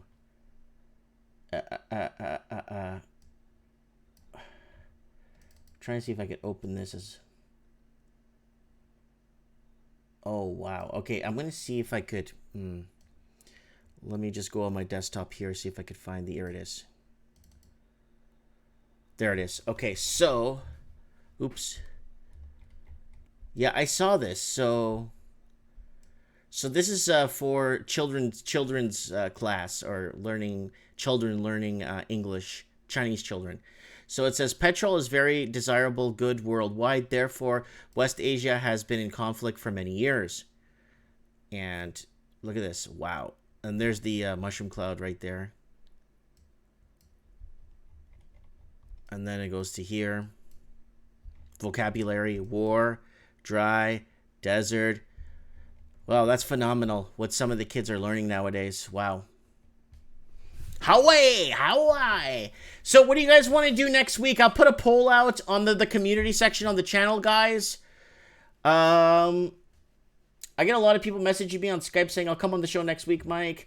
Then Dave said, Mike, I'll come next week. I am at camping. Then someone says they're in a movie. And someone says they are watching a fight. So, oh, we got Leaf. I'm still here. Hello, Leaf. Hey, Mike. What's up, buddy? You got me and my Australian friend here. Yes. Oh, hello. Hi. Hi. I forget where. You go, buddy. Oh, no, I'm from Australia. I was interested in calling into the show a while back, so I added you. I have to admit, so Leaf Wigger just got us together on the stream, I assume. Yes. I don't actually know what the topic is right now. He just wanted me to get on the show. Okay, yeah, we were just talking about mass exodusing of major cities. So, are you close to Sydney, Melbourne, yes. or Perth? Where are you? Yeah. Many years ago, my parents moved out of Sydney. Yeah, and it is because of the mass exodus that you speak of. Yeah. Do you noticing a lot of young people leaving and to smaller Yes. towns? Yes, I am. Yes. Because I know a lot of people moved to Hobart from Sydney and Melbourne. Actually, funny you should say that. I used to LAN party when I was younger with a mate of mine, and he moved himself and his whole family to Hobart.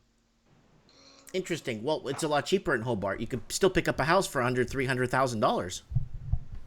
That's what he said to me. Yeah, he's got a place down there on a mortgage on a pretty good price. He used to say to me back in the day that he would never be able to afford a house with the prices the way they're going.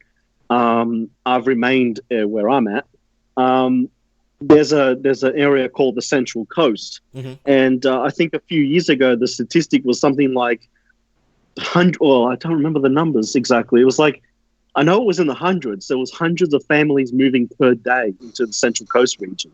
Yeah, I know a lot of people are moving up to the Gold Coast area too. Yeah, that's a thing. Yeah. The Gold Coast, however, is under a bit of turmoil at the moment. I'm sure you've heard about all that. So, yeah. Well, everything's right now, and especially with Perth, with their decline for the last they've been in a decline over decline in the last 7 or 8 quarters or 9 quarters since the mining bust, and then you got police officers and doctors and people of importance, even mailmen and garbage men can't even live in Sydney anymore. They have to commute 2 hours to get to work. Oh, yeah. And another industry that is suffering as well is taxi drivers. So my father was a taxi driver for almost 2 decades, and he just left that industry because just the economics of it. There's not much money to be made in it anymore because there's too many people from other countries taking the job, and they're not charging enough, to stay competitive. Yeah. It's pretty tough. So what do you guys are feeling any tensions from China? Anything from China happening when it comes to? I just wanted to ask you about what's been going on in the last week. There's some big stuff that happened in the past week with China and Canada and economic moves they've been playing against us, Mike. They've banned our canola fields. Yeah. They've banned our pork, even though China right now is suffering from a swine flu with their pork. So they need to import, yet they won't buy ours. You mentioned that should tell you something, right? They killed a second Canadian, just recently sentenced him to death. They're not buying our lentils or our soybeans, and they're no longer investing in our hotels. This is all in the last week, might add. They're moving fast. There was a reason Trudeau was mind-boggled when he was calling the Japanese Prime Minister Abe. What China, I believe, is trying to do is they're trying to drive a wedge between America and Canada so that they benefit, and they're trying to break down the alliances. But what ironically happened was when China was doing this to us, Japan, surprise, surprise, give us a visit. Saying, "Oh, don't worry, I got your back. Don't worry, Canada." I got the answer. I got the answer for China. Stop exporting our water for free to them, and that will stop a lot of that will put full stop on everything. There's last summer 33,000 rivers dried up in China. Well, here's another thing. People always say, "Oh, we can't stop. We need the Chinese imports." Name me one thing that we Canadians need from China. Name one thing we need from any country as far as resources go. We have all the resources in house. We just have to fabricate and produce in our own house. Exactly. But it's funny you guys talk about water.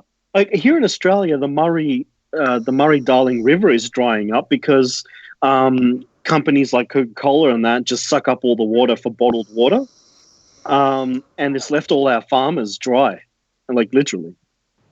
Yep, that's happening. A lot of rivers are drying up there in the southern hemisphere. It's going to get worse. All we have to do is just stop shipping water to China. Problem solved. Man cannot live on bread alone, but a little bit of water. I had another question for you, Mike. Do you think you'll be making a Discord channel for the YouTube ever you thought about that? I've been thinking about that. I know that, what's his name?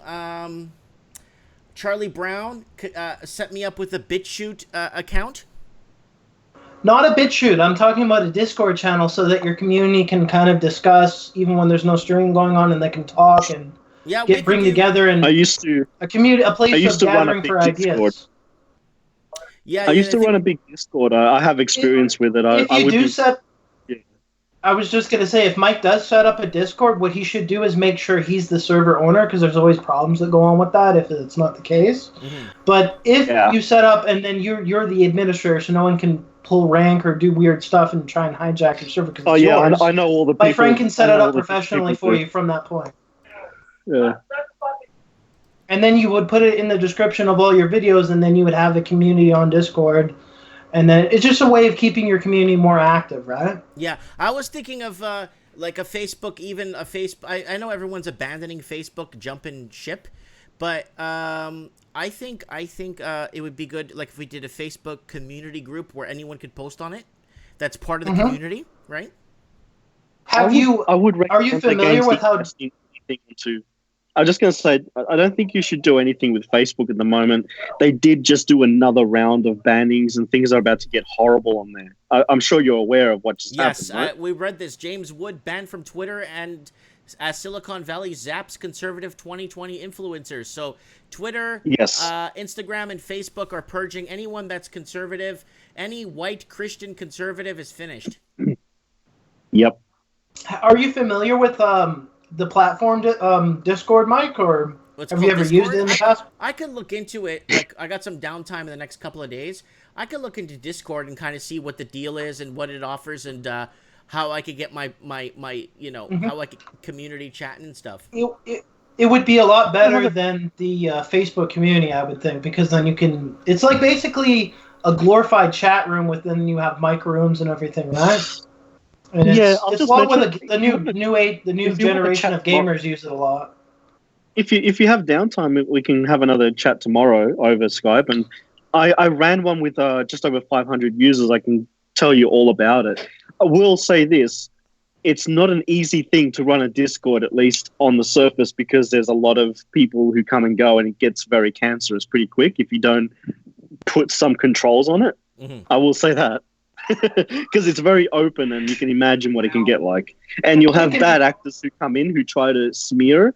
They'll come in, they'll post things, take screenshots, then leave, and then send that to mainstream media to smear you. That happens a lot. Oh. Sargon is having that problem right now. Well, those kind of games are played all over the internet, though, even Reddit. And that is true. Same with Facebook. That's the same thing in Twitter.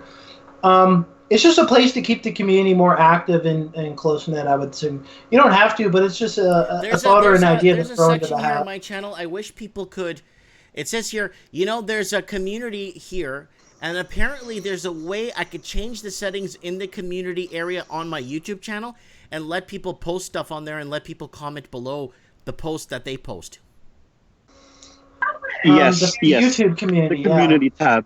Yeah, that's a cool feature that you can use. Yeah, there's a way to do it. I don't know how to unlock it, so I'm going to watch a few tutorials to see if people could come on that are part of the channel and create discussion on here first and see what happens with that. Of course. Yeah, see what happens with that, and then... Okay. We also have another friend... We're live right now? That's right. Yeah, we're on live right now, yeah. I believe. That topic you talked about where people leave the major cities, there's a word for it that a lot of white people use. I'm wondering, white flight. Can I say that? So you can. So you do allow that on your stream, all right? Well, that white flight.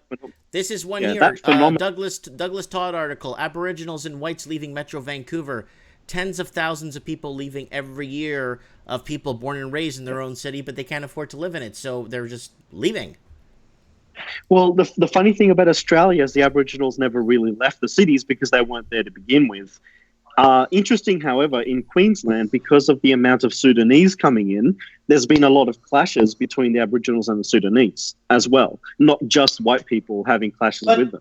I don't think he wants to have too much of a deep political. He wants to more talk about the economics.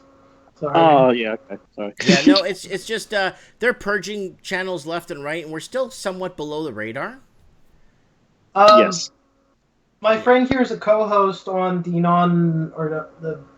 nonpartisan show. Yeah. He does but that's more political, less economics, more political. But yeah, we do that. Even they try and kind of walk the fine line on, because it's pretty bad these days with all the censorship. Yeah. Well, we are trying a new thing where we don't use any cuss words at all. Because apparently recently, and you might have seen it with Tim Pool and other commentators, that they've realized that they now also scan every word during processing. So when you end the stream, it says processing, right? Well, when it does that, it's reading every word in it and transcribing it. It will demonetize your video and derank it if you even cuss too much. Yeah. I kind of feel sorry for a lot of the people that were purged. Was it yesterday or day before? Yeah. Did you know Trump tweeted Lauren Southern and the other guy? That was And also, what's that guy? The guy I watch a lot. It's a funny guy that's always on Alex Jones. Paul Joseph Watson. Paul Joseph Watson. The mainstream media was calling him Alex Jones' underling. He separated from Alex Jones's brand and he branched out and did his own thing, if I'm not correct. Yeah, but the problem is they were making fun of him on mainstream media, calling him Alex Jones' underling. I'm like, come on, give me a break, man. What are you calling him that for? You know? Yeah, that's not accurate. But that's what the mainstream media does. They smear. They did. To quote Saigon, they're dirty smear merchants. They did take down. I was surprised that they took down Louis Farrakhan, even though he's kind of on the left. And they don't. I think they threw one of. I think they just did it just to throw one of their own to throw everyone off. Correct. But it was a sacrificial lamb.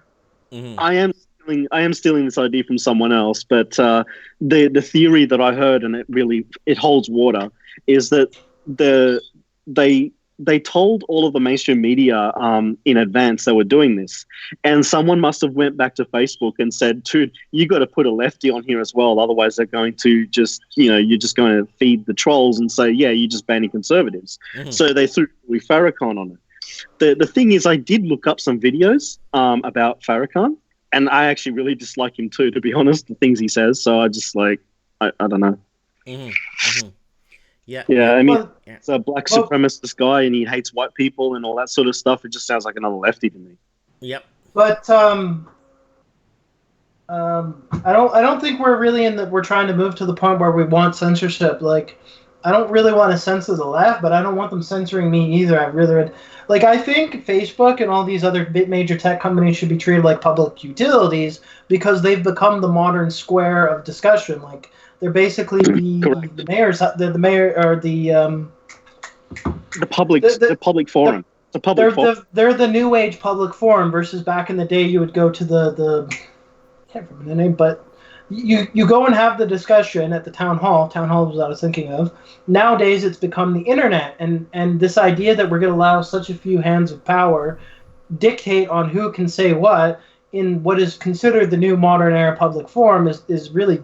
It's setting a very bad, dangerous precedent, and it's not really. It doesn't bode well for democracy, at least for the Western way, and having that discussion.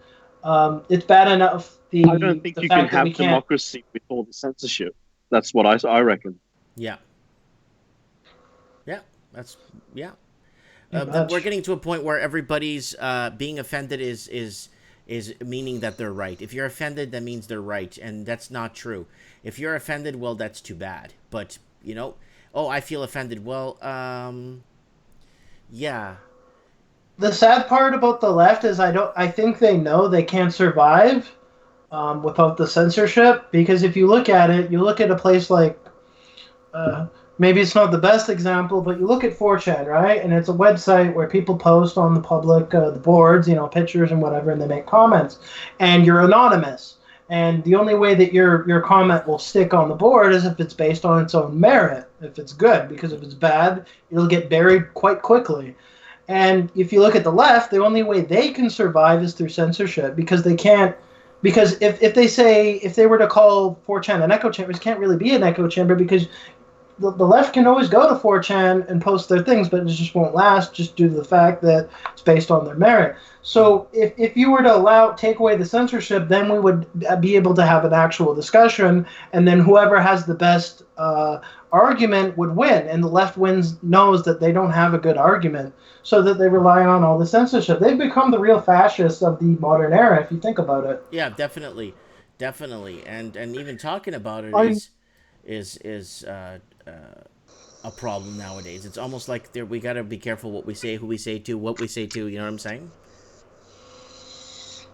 Yeah, this thing about freedom of speech, it's because basically fundamentally what the argument comes down to is, can we have freedom of speech in the world? And there's two sides to it, and it's a very complicated thing to me, because on the one hand, I want to be a freedom of speech absolutist, as in, if it's legal speech, it can be on the internet and it can't be censored. That's sort of where I think it should be. Is it legal? Yes, it can be posted. You can't be banned for it. The one problem is that a lot of platforms do have this problem of huge amounts of trolls coming in and just, oh, check out what I'm going to write. Oh, man, feel that edge, yo. Mm-hmm. And the problem is that these are the people that are causing half the problem. And then, of course, you have the fact that they just want to censor, a lot of this political speech, conservatives and whatnot. So here's a question, right? How do you solve the problem of freedom of speech and then getting rid of all these edgelords that just come on and screw everything up for everyone? How do you solve that one? I don't know if he's going to understand what edgelords is or the internet lingo. I don't know if you can explain that for him, or at least break that down.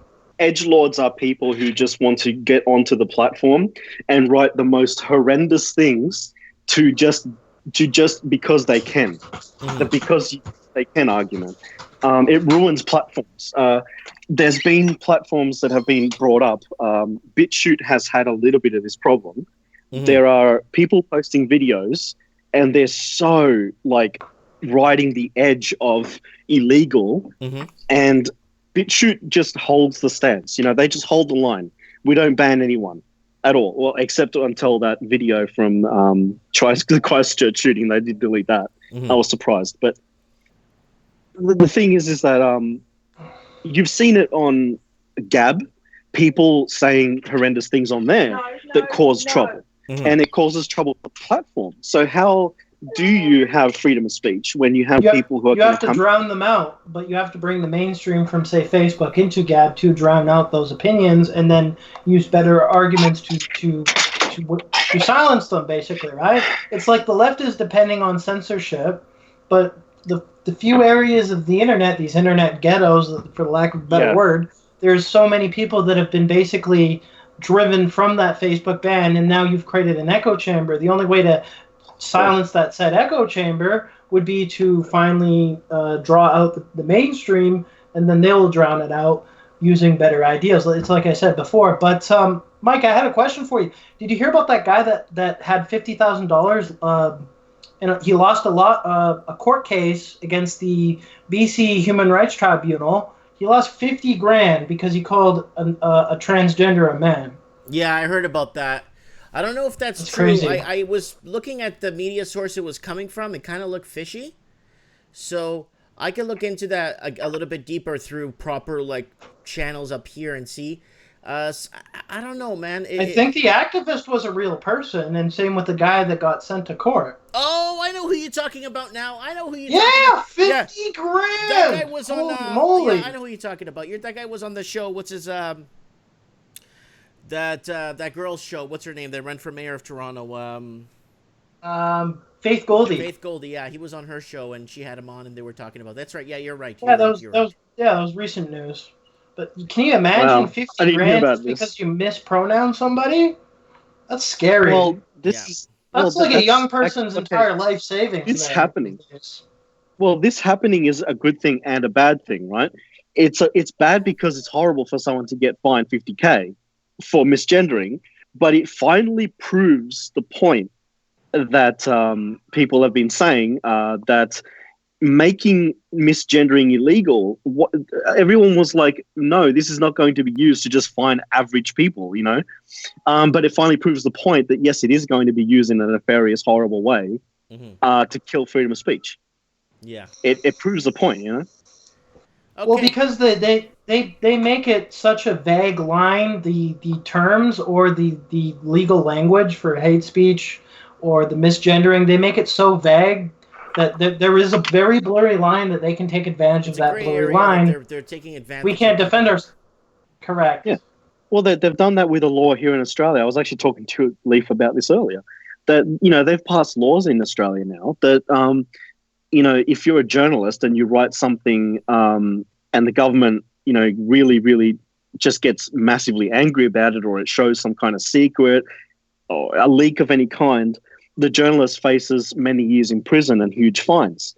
And I don't know if you heard about this one, Mike, but the one about they call it the Ask Access and Assistance Bill.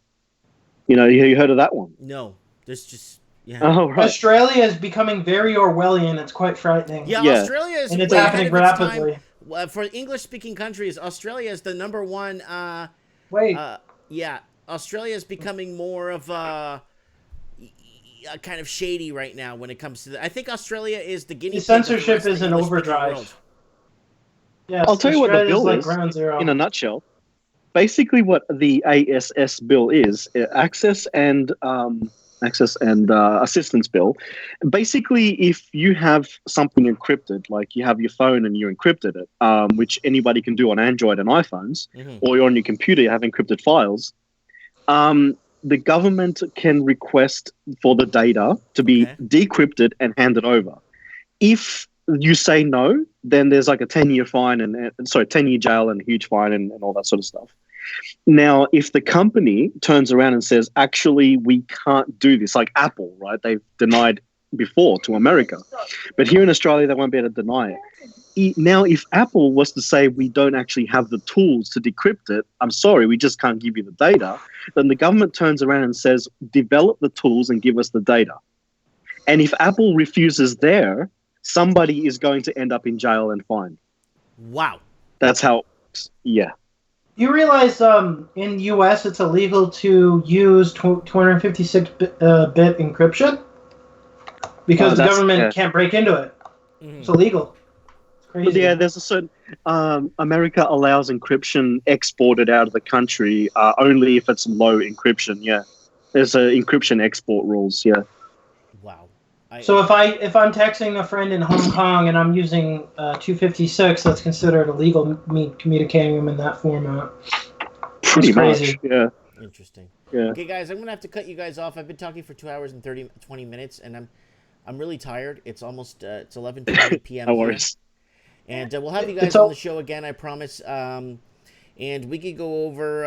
I kind of want to do a whole student loan thing. This week was about mass exodus from major cities, from London to Toronto to Los Angeles to all the bigger cities around the world.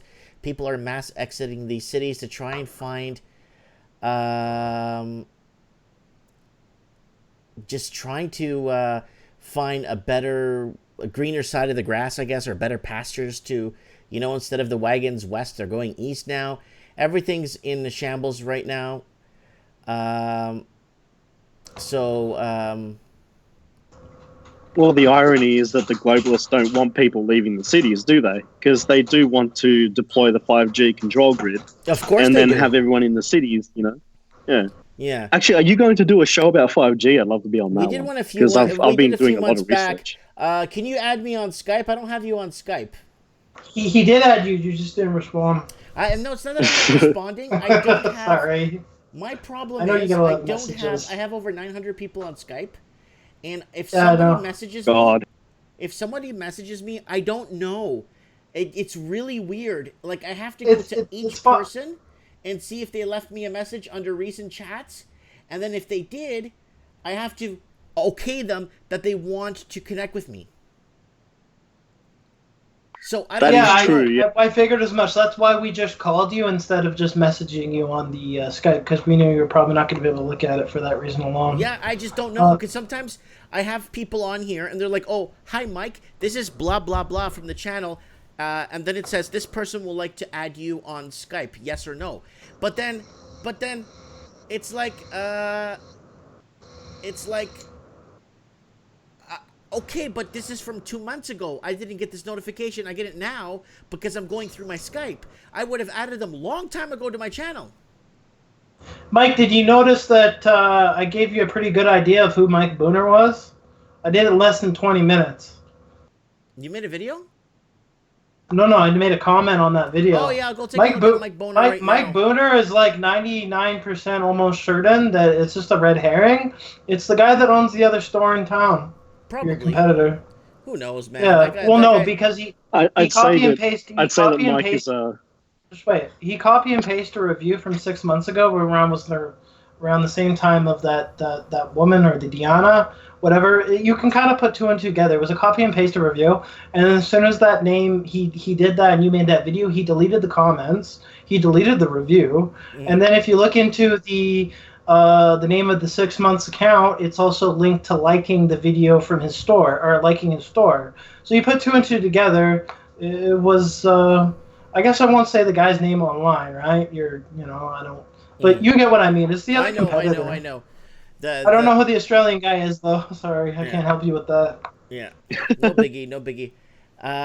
Anyways, I'm gonna cut you guys off because I want to go to sleep, man. I'm tired. I'm gonna drink some more Crown. 5G. We can do a 5G discussion if you want to do some research for me, bud. On 5G, I don't mind having. We could just do a 5G live show, just talking about 5G. My friend here's an IT. He's an IT. I mean, kind of like a security expert or he's kind of like an OPSEC expert. OPSEC is like operational and security awareness. So like I know how to do all that. He's with making stuff. He knows how to make basically if you're doing stuff political online, he knows how to make sure that people can't access who you are. Yeah. And keep you anonymous. He's very good with Yeah, he's a nerd basically. He's a nerd. Okay. I've already got tons of research into 5G, so I'd be able to just come on and I'll just come up with rattle some off hard-hitting stuff. questions But anyway, for you. yeah. I'll come up with some hard-hitting questions for you, and then message me again so I could see you. I see Leaf right now. He's on. I see Leaf. But unless we have some sort of a discussion or I approve it or I message you and you approve it, there's no way I would know because I see people here. Like, there's almost 1,000 people on my Skype, and there's like blah blah blah would like to connect with you, but the account name is 114673319. I don't know who that is, right? So damn. When we end this call, won't he get a notification that he was in a call with said individual? I don't know how Skype works. I'm not really. I'm only on Skype during show times. I'm not really on it on off times because I have a lot of things going on too, right? Of course. So. Maybe what you should do is just message Mike and just type some stuff into the keyboard. Yeah, I'm gonna do that. Message me again, and then I'll see where. And you can add. No, that should work fine. Okay. Anyways, it was fun. Have fun. And, okay. Thank you so much. Have a good night, guys. Have a wonderful night, Mike. Okay. Bye. Bye-bye. So we got a guest there from Australia with Leaf, and we got it's winding down. It is winding down. I thought somebody else was calling us. Like, no, I want to go to sleep. I want to hit the it's been a long day, guys. I worked all day. Here we go. We got a message here. Satellites. Okay. Yeah, we're going to do some 5G discussion sometime. I'm going to do some 5G discussion with this technical expert, and he could give us... I'll give him some hard-hitting questions, kind of for us to understand, I guess, from out the box, I guess, or whatever we can, or, 5G is old news, says Briggs. Yeah, we won't do it on Mike in the Night. We'll just do it, like, during the week. I'll get him on. But, thanks for all the participation, guys, with people fleeing Sydney, people fleeing Toronto, people fleeing Auckland, people fleeing Vancouver, people fleeing Los Angeles, people fleeing everywhere to greener pastures. And you know what? People are it's getting tough, guys. It's getting tough, 20 years ago, you would never believe 20 years ago that I'm going to work 2 full-time jobs and I can't even afford to pay rent. If you told that to somebody 20 years ago, they'd say you're a liar. Yeah, we should do a Bitcoin show. Low Rose Scratcher's been asking for a Bitcoin show. We need a Bitcoin show. Maybe we could have Crypto Chris on the show and give us a Bitcoin update, and we could get that guy from Manuel guy from BitConnect. Give us a little insight on how his homeless career is doing. Yeah. That'll be a good show to get the truth analyst to look into the 5G thing. And hit the like button, guys. And Elizabeth is saying, you're scaring me, Mike. I'm just tired. I missed the global warming debate, too. And Bitcoin every day. People giving the middle finger to city life. Yeah, it's what's happening. People are giving the finger and saying it's over. Guys, I'm going to sleep. I'm tired. Don't forget to share this video. If you want to support this transmission, share this video. I'd like to know what is going on and what is happening in your minds and what is happening around you. Thanks for watching, guys. And it's just me rambling on, and I'm going to get a good night's sleep tonight. I got a bit of a road trip to do tomorrow, so I'll keep you guys posted on what's going on. Yeah, Cotton Candy Beard Gary is saying just a game of musical chairs. If everybody moves, same place, just brings up the prices better than they were where they came from. That's right. Good night, Sam. Good night, Anon. Good night, Wadi. Good night, Supreme Cannon. Good night, Elizabeth D.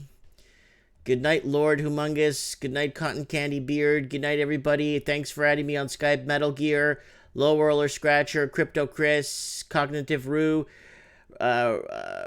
Rocha, Creator De Silva. Who else is on here? Briggs. Good night, everybody. Have a good night. Thanks for watching.